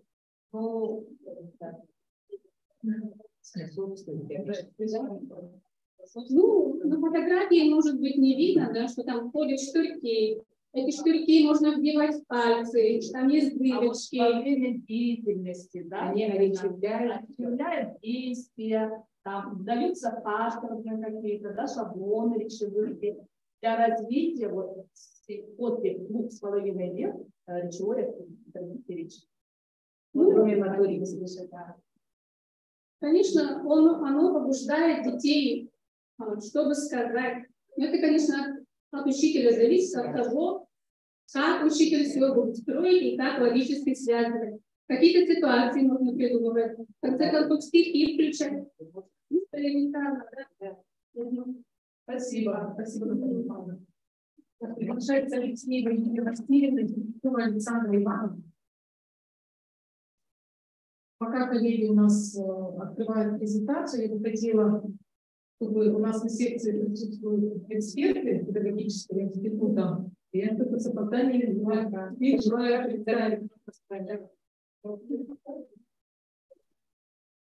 Программа Наталья Андреевна, доцент кафедры специальное и педагогическое образование, кандидат педагогических наук. Добрый день, коллеги. Тоже кафедра специальное и педагогическое образование, старший преподаватель кафедры и также являюсь первым психологом педагогической комиссии в кафедре учителей психолога. Спасибо большое. Рада вас видеть на нашем форуме. Так, да. А презентация ваша как называется? Здесь есть, да?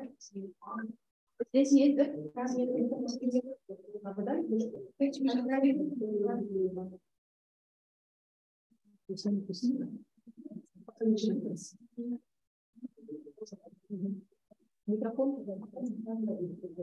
Добрый день, уважаемые коллеги. Вы почему-то не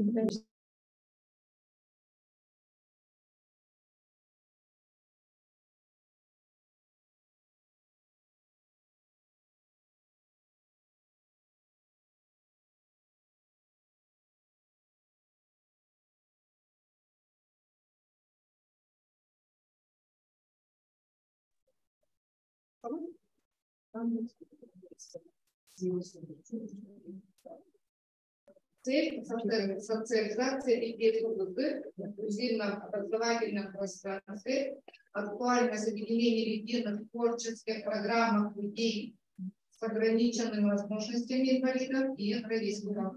Одним из ожидаемых результатов будет постепенное изменение отношения общества к людям с ограниченными возможностями и инвалидам как равноправным участникам мирового процесса. Задачи. Явление роли театра в активной социализации, в том числе детей с ОГЦ, в инклюзивном образовательном пространстве. Поддержка творческих коллективов, обучающихся воспитанников. Воспитание эстетического вкуса, чувства стиля, меры и этикета обучающихся. Профориентационная работа среди школьников.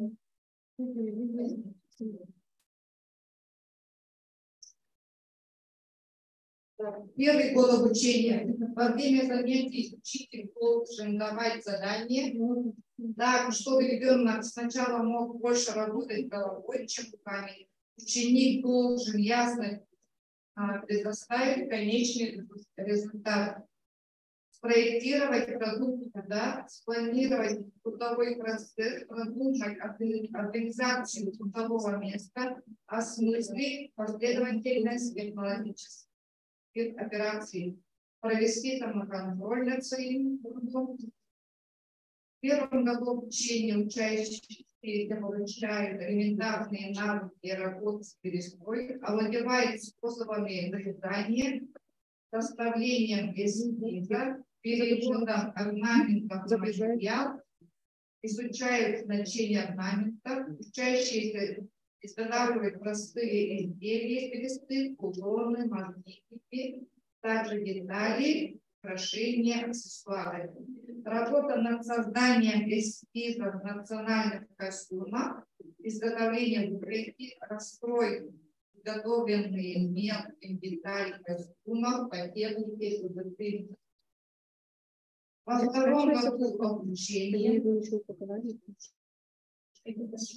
Учащиеся закрепляют умения и навыки работы с берестой, полученные в первом году обучения, продолжают овладевать более сложными приемами работы с берестой, например, изготовление простых женских ремонтных украшений, деталей авангардного костюма и пошив женских и мужских национальных жилетов, аксессуаров. Также пошив женских платьев, халатай, жилетов головных уборов и сукна, соединение готовых деталей. Именно на этом этапе проявляется творческая активность, обучаемых на занятиях, способность мыслить, сочинять, создавать необычные изделия. К третьему году обучения учащиеся приходят с определенными умениями и навыками. На этом этапе выполняются сложные приемы, сложные технологии. Учащиеся выполняют сложные изделия, такие как набор накладных украшений, авангардные костюмы из бересты, также пошив женских и мужских национальных костюмов. Во время работы наш театр моды принял успешные во многих республиканских международных фестивалях в городах Санкт-Петербург, Москва, Сочи, Адлер, Анапа, Екваторий, также в городе Римини, Париж, Франция, стали обладателями гран-при, лауреатами первых степеней.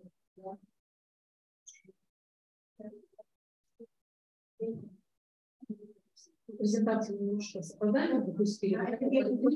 Обучение. Дети учатся вырезать берестные детали. Второй год обучения более усложненный идет. Уже используется шьют по технике фигуры, ушивают бисером. И вот такие вырезают уже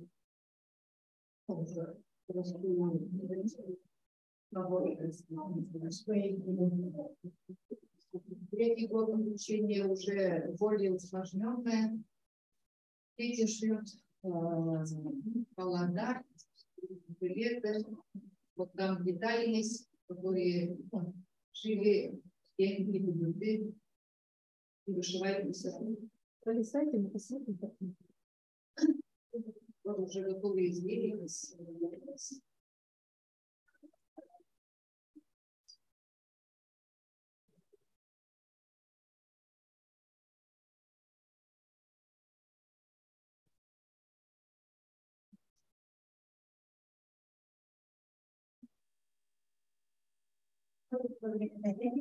И на основании участия во многих республиканских, российских и других фестивалях по накопленному опыту и наш театр моды при поддержке Министерства образования и Союза нашей школы было принято решение организовать инклюзивный фестиваль школьных театров «Вот моя звезда». Первый фестиваль был организован в 2021 году. Приняли участие 20 театров Федерации Республики и города Якутска. Последующие номинации — это авангард, вечерний наряд, школьная форма, национальная одежда. Экспертами пригласили преподавателей Нанского педагогического колледжа технологии дизайна, художников, модельеров и педагогов дополнительного образования. Вот результат гран-при фестиваля стала Горостех-Султанский политехнический лицей, водитель, которого выиграли гран-при. Второй республиканский инклюзивный фестиваль проводился в марте этого года. Тут принимали участие 22 театра из общественных школ республики и выступили учащиеся наших архитектурных школ города и республики. Вот по 4 номинациям проводится фестиваль, и в качестве экспертов пригласили преподавателя Московского педагогического колледжа технологии и дизайна и учителя технологии школы номер 26 города Якутска. В конце фестиваля завоевала коллекция кубков Намской средней школы Намского руководитель Лева Григорьевна. Вот перед вами участники второго республиканского фестиваля школьных театров «Моя звезда». И проведение таких фестивалей раскрывает таланты наших учащихся и повышает уровень социализации, социальной адаптации детей инвалидов и позволяет, мероприятие позволяет общаться и обмениваться опытом с участниками школы республики, и это приводит к формированию положительного мнения инвалидов, инвалидности и созданию национального позитивного фона. И, конечно, успешное участие в обменном обычно мы говорим об школах, у детей, то есть и наших инвалидов, определяли наших детей и занимают, определяют и обмениваются опытом и выступают новыми идеями. Спасибо большое, Юлия Васильевна, Александр Иванович. Спасибо вам за ваш опыт. Нас просили немножко ускориться, поэтому, пожалуйста, так. Аксинья Васильевна Матвеева приглашается. Ваша презентация, по-моему, тоже. Давайте поаплодируем. Готовится Бахтакова Айдарина Николаевна. Она здесь. Слышали, пожалуйста, подойдите. Ладно, все есть, да? Хорошо. Так, и у нас еще будет 2 выступления онлайн. 5 минут, пожалуйста, не больше. Ксения Васильевна у нас учит программе организационной школы номер 22. Я учитель физики, работаю с детьми, у нас ВТЗП. И хочу начать, словами Ивана Толстого. Если человек в школе не научился ничего сам творить, то в жизни он будет только подписать копировать. Перед школой стоит цель подготовить. Микрофон, пожалуйста. Перед школой стоит цель подготовить людей или научащихся жизни, а обучить социально адаптированную личность, способную для необходимости быстро менять профессию, осваивать новые социальные роли, выстраивать взаимоотношения в семье, в трудовом коллективе, быть конкурентоспособным. И по ВОЗ нового поколения мы должны воспитывать людей функционально грамотных. Что входит в понятие функциональной грамотности? Это читательская грамотность, естественно, научная грамотность, математическая грамотность, финансовая грамотность, кроме того, глобальные компетенции, креативное и критическое мышление. Функциональная грамотность – это функциональная грамотность, понятие метапредметное, поэтому она формируется не только при изучении всех основных школьных дисциплин, но в том числе и по научной деятельности, и имеет разнообразные формы проявления. И я хочу немножко рассказать про неклассную научную деятельность, именно по физике. Для того, чтобы повысить мотивацию в учебной деятельности, необходимо создать улучшающуюся ситуацию успеха. Наиболее подходящим для этого являются игры. Мотивация по физике, так как физика является достаточно сложным предметом для наших детей, достаточно низкая получается. И у меня цель подготовить и повысить именно мотивацию моему предмету.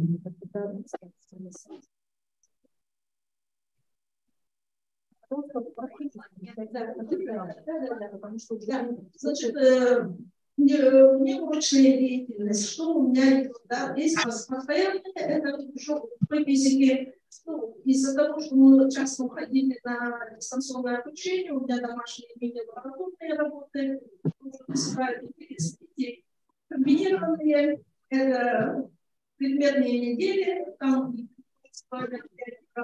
да, и день космонавтики обычно высоко проводим, и эпизодические. И вот из эпизодических я хочу рассказать про инженерную эстафету. Да, инженерная эстафета у меня проводилась для 5-7 классов. Да, она состоит, ну, это ориентационное мероприятие, состоит из отдельных этапов, и на каждом этапе значит, участники получают задание, что-то там сделать, да, выполнить. Да. Но этапы у меня были электронщик, программист, измеритель, сортировщик, электрик, строитель, автомеханик, мостостроитель. Да, вот, значит, электронщик, да, они собирают по заданию, по инструкции, должны были построить, сделать, получить сигналы скорой помощи, там, пожарной машины и так далее. Также электричество вот забирают, значит, должна была лампочка сгореться. Да. Дальше сортировщики. Это набор по робототехнике, достаточно много, больше 100 там деталей мелких, они должны были по времени там рассортировать. Да, дальше построить башню, ну, достаточно простые задания, да, но каждая команда она строит по-своему. Да, вот мостостроители, очень детям понравилось вот этап мостостроителей, да. Они должны были построить дорогу, по которой катится шарик. Этот шарик должен был укатиться далеко, не падая с этой дороги.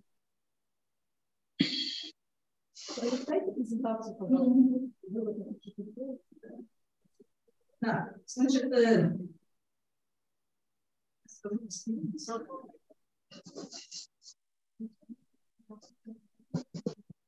да, значит, ну, вывод к чему, да, игра такая очень нравится детям, да, и они вот приходят, пришли к выводу, что у них самые крупные это электрические, ну, про электричество, значит, они пришли к выводу, что они электричество не изучают по физике еще, да, потому что это были маленькие классы, а физика у нас начинается, ну, электричество начинается с 2 класса. И они уже как бы настолько получили там, иметь какие-то базовые знания, чтобы играть, даже не играть, да? Еще, значит, это проявление, что являются такие лидеры, да, детского коллектива, формальные и неформальные. И все команды, они абсолютно разные стили, потому что все дети разные. Такие игрошкольники раскрываются, чувствуют себя успешными, отмечают свои сильные и слабые стороны, учатся продуктивно общаться друг с другом, сотрудничать для достижения совместного результата. И вот такие обучающие игры, они способствуют формированию положительной мотивации к обучению, созданию благоприятного психологического климата, позволяют ставить в ситуацию успеха, что в целом способствует формированию успешной личности каждого ученика. Игры, заставляющие думать, дают возможность ребенку проверить и развить свои способности. Делают обучение интересным и увлекательным. Спасибо. Спасибо большое. Вопрос? Скажите, пожалуйста, для каких названий вы проводили? Есть органы задержки типичного занятия? 22-я школа, 7-го вида. И вот скажите, пожалуйста, заканчиваем практически, да, и вас замечательно, David, по-моему, сейчас, там я просто там и такие, там и большое экзамена. Так, папа скажет, там есть видеоматериал, возможно, полагаю, что больше. Видео у нас, ну да, ладно.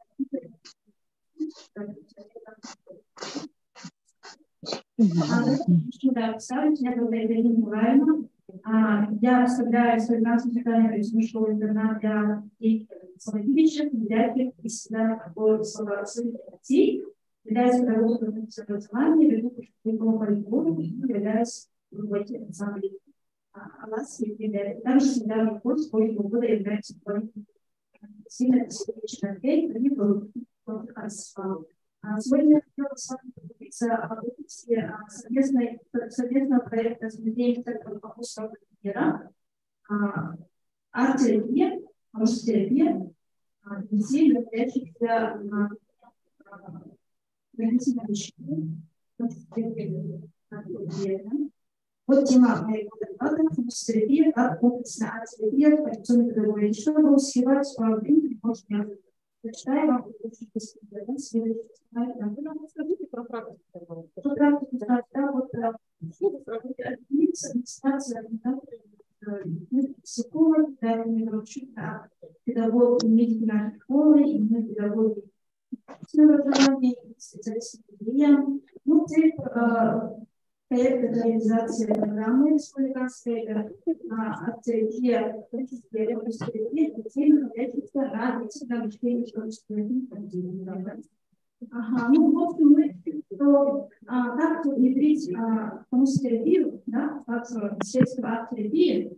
Понятное дело, что музытерапия, даже термин, он не является, не вошел в список средств официальных, арт-терапии, и поэтому мы решили его применить в интеграции с гидротерапией, то есть с мышечными методами.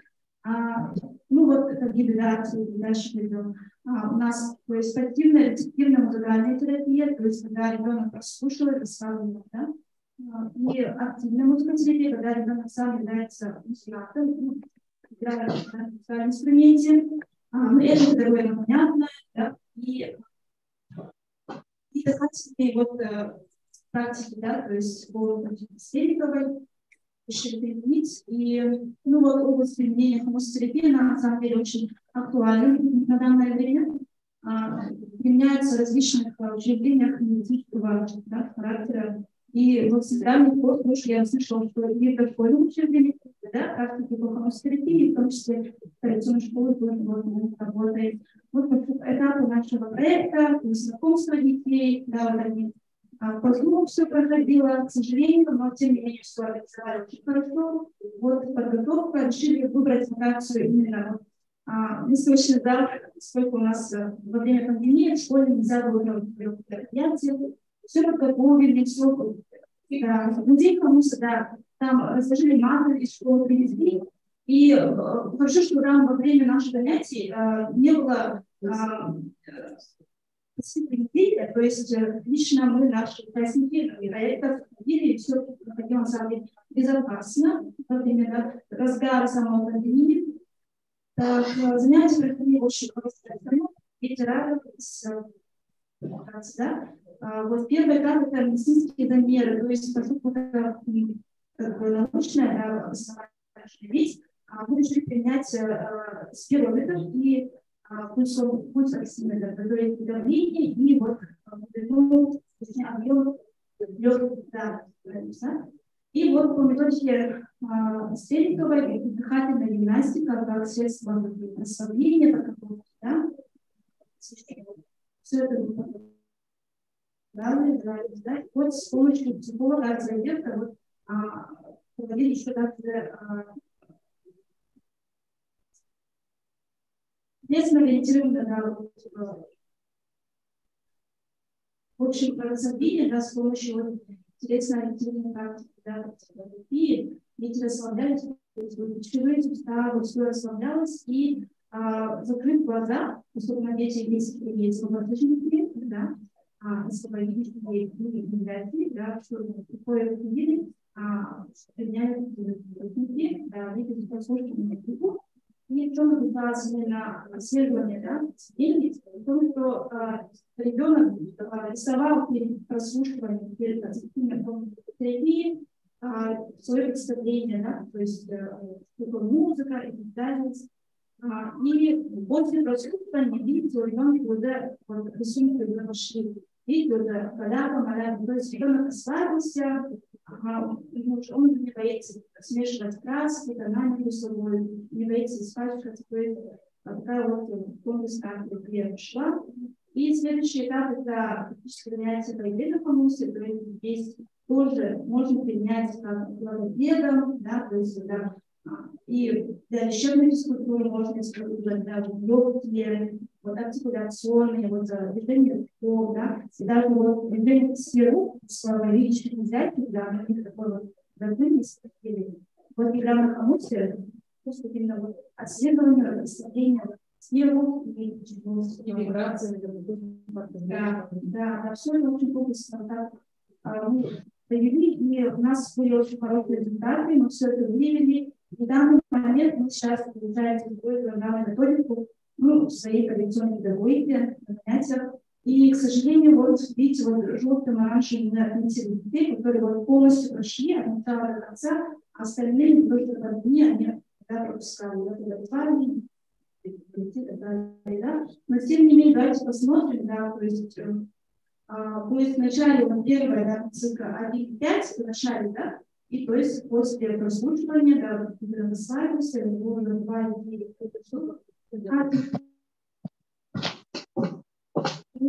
да, то есть получается после активной терапии, после игры на хамусе. Да, он сыграл, да, ему уже видите, вот 2 данные вот такие, да. Цифры, да, вот одинаковые, 1-5, да, 6, вот, видите, данные, то есть это действует, то есть гипотеза она подтвердилась, потому что к ней благодаря терапии, да, можно использовать коррекционную педагогику, как методику.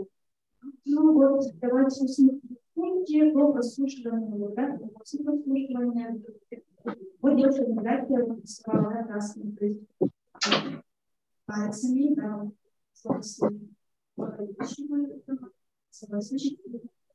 и в общем итоге по итогам проекта, выяснилось, что немало положительных результатов, да.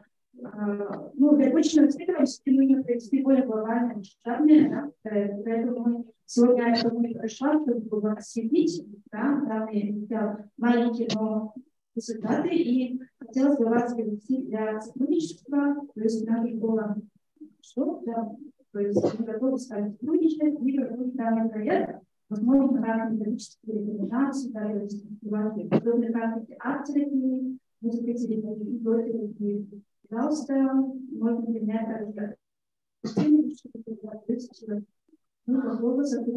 да, и вот музей Центра хамусного мира, они, оказывается, данный проект решили до международного формата, и вот буквально в январе месяце прошел межрегиональный вебинар «Теория и практика применения хамуса в лечебно-профессиональных целях», да, и, кстати, наш проект, да, он оказался показательным для самого музея.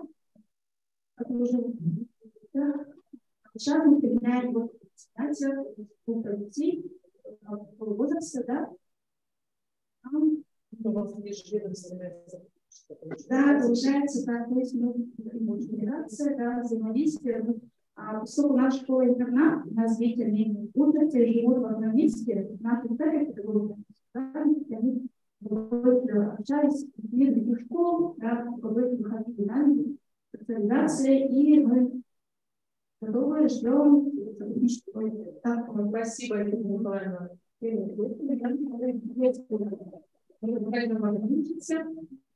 И нам идет последнее выступление, это Зарубина Елизавета Александровна. Елизавета Александровна, пытаюсь понять, как лучше сделать. Я презентацию с двух сторон показываю. Так, сейчас будет видно, да? Да, давайте я тогда покажу только вам, а в онлайне просто посмотрят видео.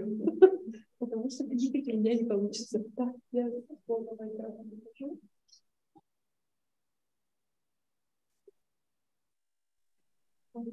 Просто можно... Микрофон можно немножко... Коллеги, у меня есть некоторые, я буду как человек на красном стуле, так сказать, разобраться, да? Когда мы говорим про инклюзивное образование, мы почему-то очень мало говорим про совместное взаимодействие детей и про какую-то вот интеграцию не только детей внутри детей, но и специалистов между собой. В своем проекте, который мы назвали «Билеты в будущее для всех», начали реализовывать с фондом, когда я еще работала в Центре опережающей профессиональной подготовки. И вот я утром говорила, да, что своей профессиональной деятельности связана с профориентацией. Центр профессиональной подготовки является опосредованным ведомственным учреждением МИНОК. Вот. И получается, когда мы начали реализовывать федеральный проект по профориентации «Билет в будущее», там был отдельный блок для ребят с ОБЗ. В тот момент федеральным оператором был WorldSkills, и у них достаточно таких международных стандартов есть хорошая интеграция по профориентации разных категорий ребят, потому что вот WorldSkills в тот момент вел Билитрикс, и достаточно плотно они вот по федеральным каким-то стандартам реализовывали программы курсовой подготовки, вот, всякие компетенции вот, для ребят нашей категории. И есть некоторая сложность, с которой я столкнулась именно на системном уровне, и про которую хотела бы сказать быстро. Да? Дело в том, что вот мы, как мыслим, да, вот это меня очень сильно беспокоит на самом деле. Мы говорим, вот 8:03 идите в коррекционную школу. И потом эти дети приходят на консультацию с родителями, и они спрашивают, куда ребенок пойдет учиться. И никто, вот честно скажу вам, из родителей даже не догадывается о том, что 8:03 это окончание школы с свидетельством, ну, раньше говорила справка. И у нас вообще крайне ограниченный объем образовательных программ, либо каких-то вот интегративных вопросов, понимания того, куда пойдет ребенок, и будут наблюдаться конфликты следующего уровня. Родители тянут детей там, до 21 года в школе, пусть сидит школа, им это не нравится, потому что ребенок уже как будто большой. А колледжи, ну, откровенно говоря, отказывают, потому что я вот... Это публичный отчет нашего министерства, 1,5% студентов с инвалидностью из 20 тысяч. Я не знаю, куда деваются дети с инвалидностью. Они потом, наверное, сидят дома, про какую-то интеграцию и инклюзию мы говорим. Но как бы мы же должны понимать, что если мы ребенка выходим, ну, как бы из школы, мы берем в колледж и не интегрируем в жизнь, не хоть родителей, которые рано или поздно покинут этот мир. И потом дети пойдут в БНИ. Ну, окей, хорошо. В нашей категории ЛПР, если они только с ними научатся говорить, то 100% как бы речь потом не появится, да? Вот, в общем, куда деваются эти дети, внимание, вопрос. Ну, также мы говорим про то, что ковид вообще негативно сказался на трудоустройстве инвалидов, которые будут работать. Я, конечно, понимаю, при чем трудоустройство, если мы работаем в школе, но школа осуществляет первую функцию, да, первую ступень, имею в виду, в вопросе про ориентирование данной категории ребят. А если мы выводим в домашнее обучение, ну, допустим, в силу разности, да, то у них профинансироваться вообще никак не реализуется. Тут я дальше провожу нормативно-правовую базу, и я чаще всего привожу до больше, потому что у нас прям доходит иногда до конкретных противоречивых моментов. В этом году мы вместе с юристом фонда прямо штурмуем учебные заведения. То есть юрист помогает в составлении претензионных заявлений, и потому что, вот говорят, родители, кто пока не станут, говорят, что ребенок с инвалидностью. Ну, допустим, вот ребята с ИП, они не заканчивают школу отличниками. А у нас в школе идет поступление по среднему баллу аттестата. И эти дети... Нет, вот именно что в колледже, в инвалидах нет льгот. Нет. Смотрите, что касается высшего образования, мы говорим про то, что права надо соблюдать. Льготы есть в институтах. И, между прочим, вот опять же, законодательный институт заключается в том, что учреждение самостоятельно определяет проценты льготы. И в рамках этой льготы у нас соревнуются и наши категории ребят, дети с инвалидностью, и дети, пострадавших от различных природных катаклизмов, человеческого какого-то фактора, дети военнослужащих, то есть все вот категории льготные, которые есть, они соревнуются между собой. Как вы думаете, ребенок-инвалид проиграет здоровому ребенку, отец которого работает в полиции? Да, да и да. Поэтому ни про какую инклюзиву мы тоже говорить, условно говоря, не можем. Наши дети боятся ЕГЭ, и уходят все дети. Все дети, наши дети, тем более, как младшие, они уходят по 9 класса с не очень хорошим статом и непонятно, где кто оседает. Ну, как и у всех, у данной категории ребят есть ошибки, которые они осуществляют, когда хотят совершить процесс профориентации, мы его так назовем, да? Вот, но одна из ключевых сложностей заключается в том, что мы, как родители, и мы, как специалисты, трудно соотносим понимание развития болезни, трудовых каких-то функций, которые мы будем реализовывать, да? Поэтому, например, когда вот я бухгалтера все-таки закончила, да, и когда я пришла на практику и увидела, что у женщины сильный окуляр, такой, да, большие, в смысле, очки, я поняла, что это конкретно моя будущая слепота, потому что у меня уже тогда было минус 7,5, как бы, да, ну, мое заболевание имеет сопутствие там, по зрению и прочее. Вот, и в тот момент, как бы, не понимаю, в какой момент, кто и как сопровождает детей с инвалидностью, в понимании того, куда им быть и как им работать. Потом еще вот одна проблема, с которой столкнулись. СЭШ прописывает и прав вот какие-то жизненно-когнитивные функции. При этом МСЭ вряд ли интересуется рынком, когда изучают квотирование мест и то, какие вакансии есть. И иногда бывает такое, что когда вот со взрослыми людьми мы вот работали, да, мы прямо переделывали им право в ручном формате. Да, то есть вот. Ну, на самом деле есть методические рекомендации по реализации программы профессиональной ориентации для лиц с инвалидностью МТ.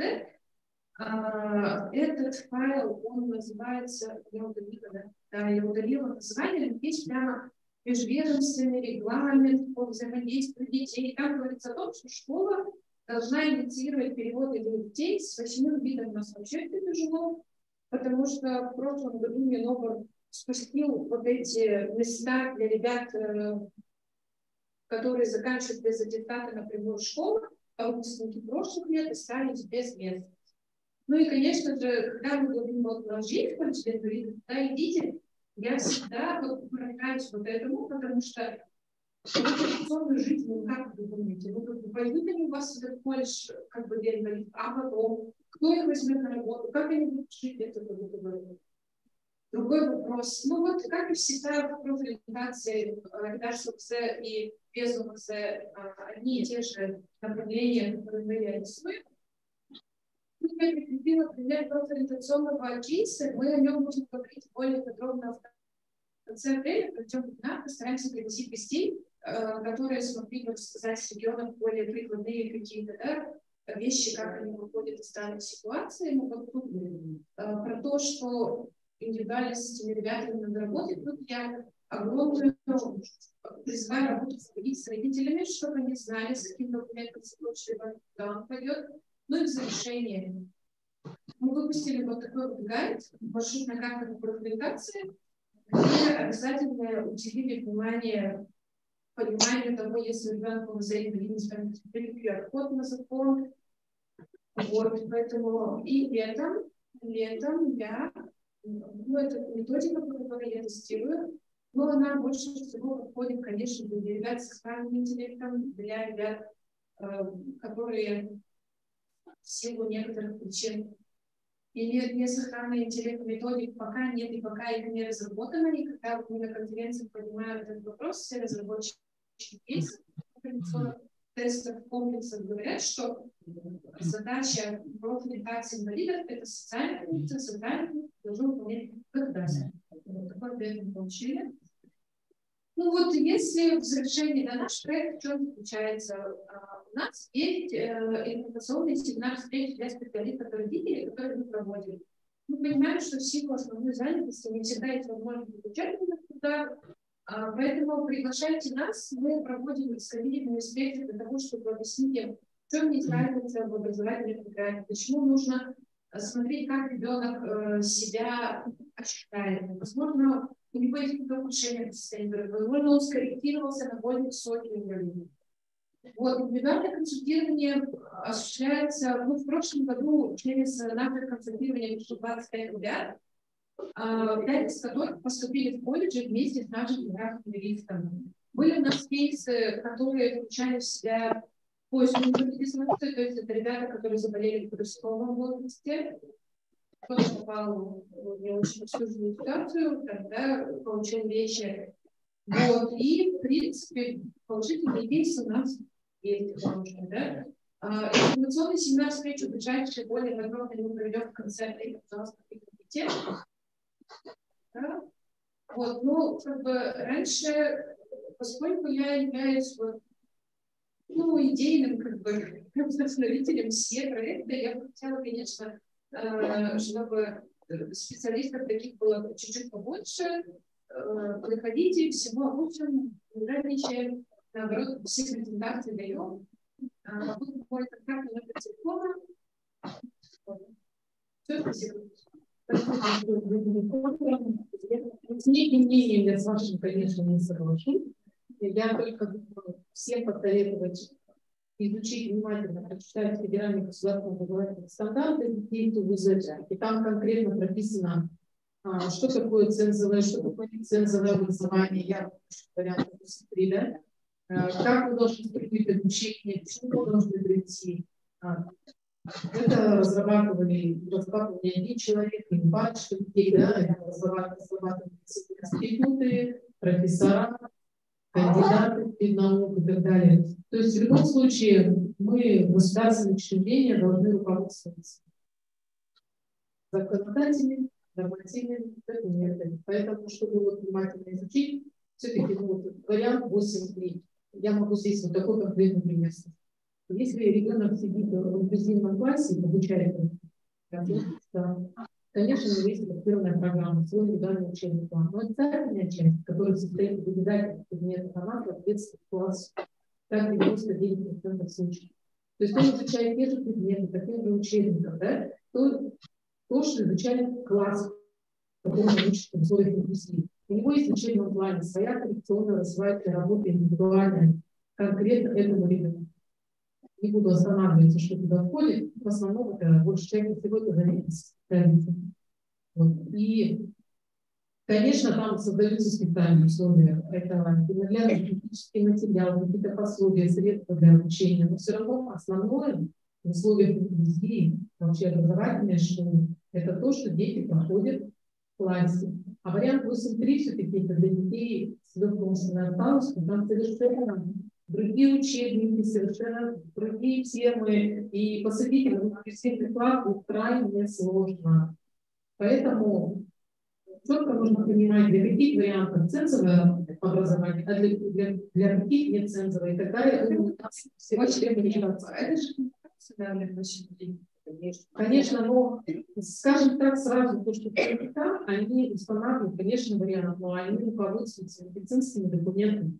То есть они не могут за какой-то короткий период посмотреть ребенка и тут же решить. Перед этим ребенок проходит медицинское обследование, приносит выписку от врачей. Все рядом. Проблема в том, что вот родители не берут собрать, вот у всех ЗПРщиков,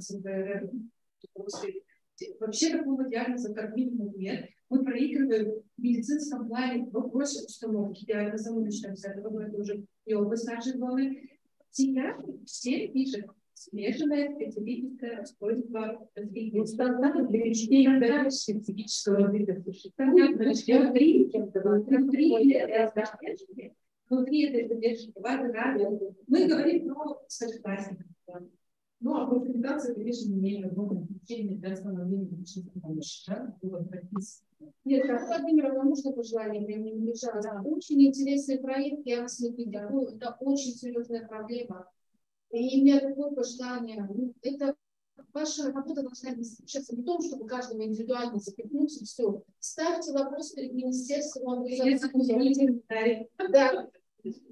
Вот мы же пойти опыт Новосибирска, я прекрасно знаю, туда родители наши едут учиться. 34-я школа, 5 человек приехали в Вариантовскую учиться. Давайте других регионов будем учиться. Получается, в чем идея? Да? Мы понимаем, что если ребенок заканчивает здесь, то как должно быть? Мы как бы понимаем, что не все дети закончат эти грады. Цель не то, чтобы спорить с учителем и перетаскивать вот его там условно на аттестаты. Смысл в том, чтобы расширить выбор у детей, которые заканчивают программу. То есть открывать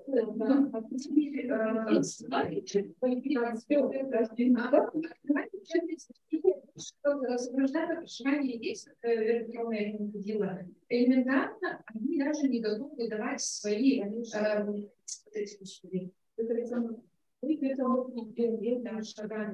конкретные приемы.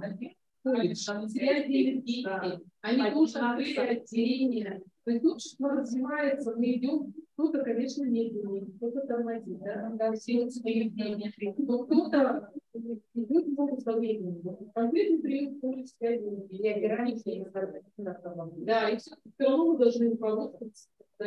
Ну, вот предложение в рамках моего выступления. В общем, еще наш министр труда и социального развития предлагала немного изучить потребность повышения краткосрочных программ, чтобы была проведена аналитическая работа в виде опроса, беседы с этими родителями детей, которые заканчивают садительство. Это первое. Чтобы мы смогли понять, какие программы и начать разрабатывать. И второе предложение, нам необходим нормальный механизм открытия вот этих вот мастерских, потому что они жили в федеральном деньги, они стоят. Давайте мы как-то более открыто их сделаем, чтобы любая коррекционная школа знала механизм, по какой вот, как я могу привести своих детей, когда поступается с федеральным мастерством. Согласно вашему предложению,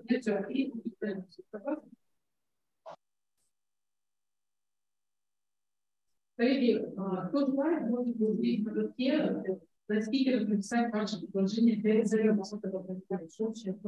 Да. А сейчас я хотела бы включить благодарственные письма от имени организаторов Республиканского форума «Инклюзивное образование. Проблемы практики ресурсы». Выражаем вам свою признательность и искреннюю благодарность за распространение вашего опыта работы и за активную жизненную позицию, которая позволяет развивать образование в республике Саха-Якутия. Так, благодарственное письмо вручается скорой Ирине Викторовне.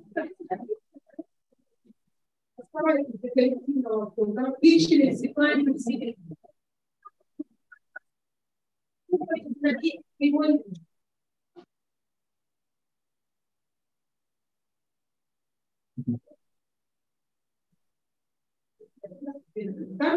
Выключим, сейчас выключим.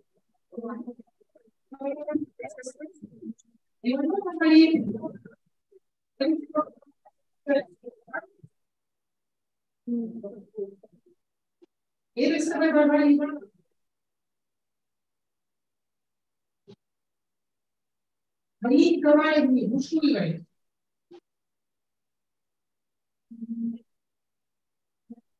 Азаровой Наталье Михайловне.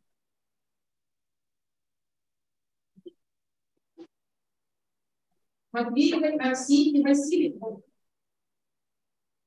Это область медицинского образования. Раскатовой Галине Николаевне.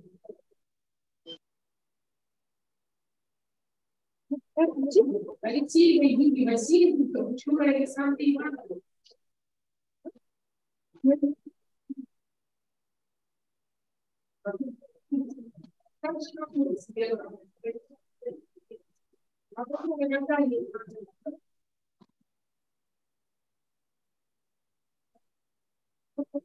И Ивановой Аграфене Дмитриевне.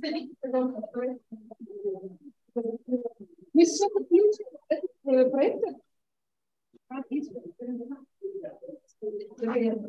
Спасибо большое, что пришли. Насыщенные вопросы.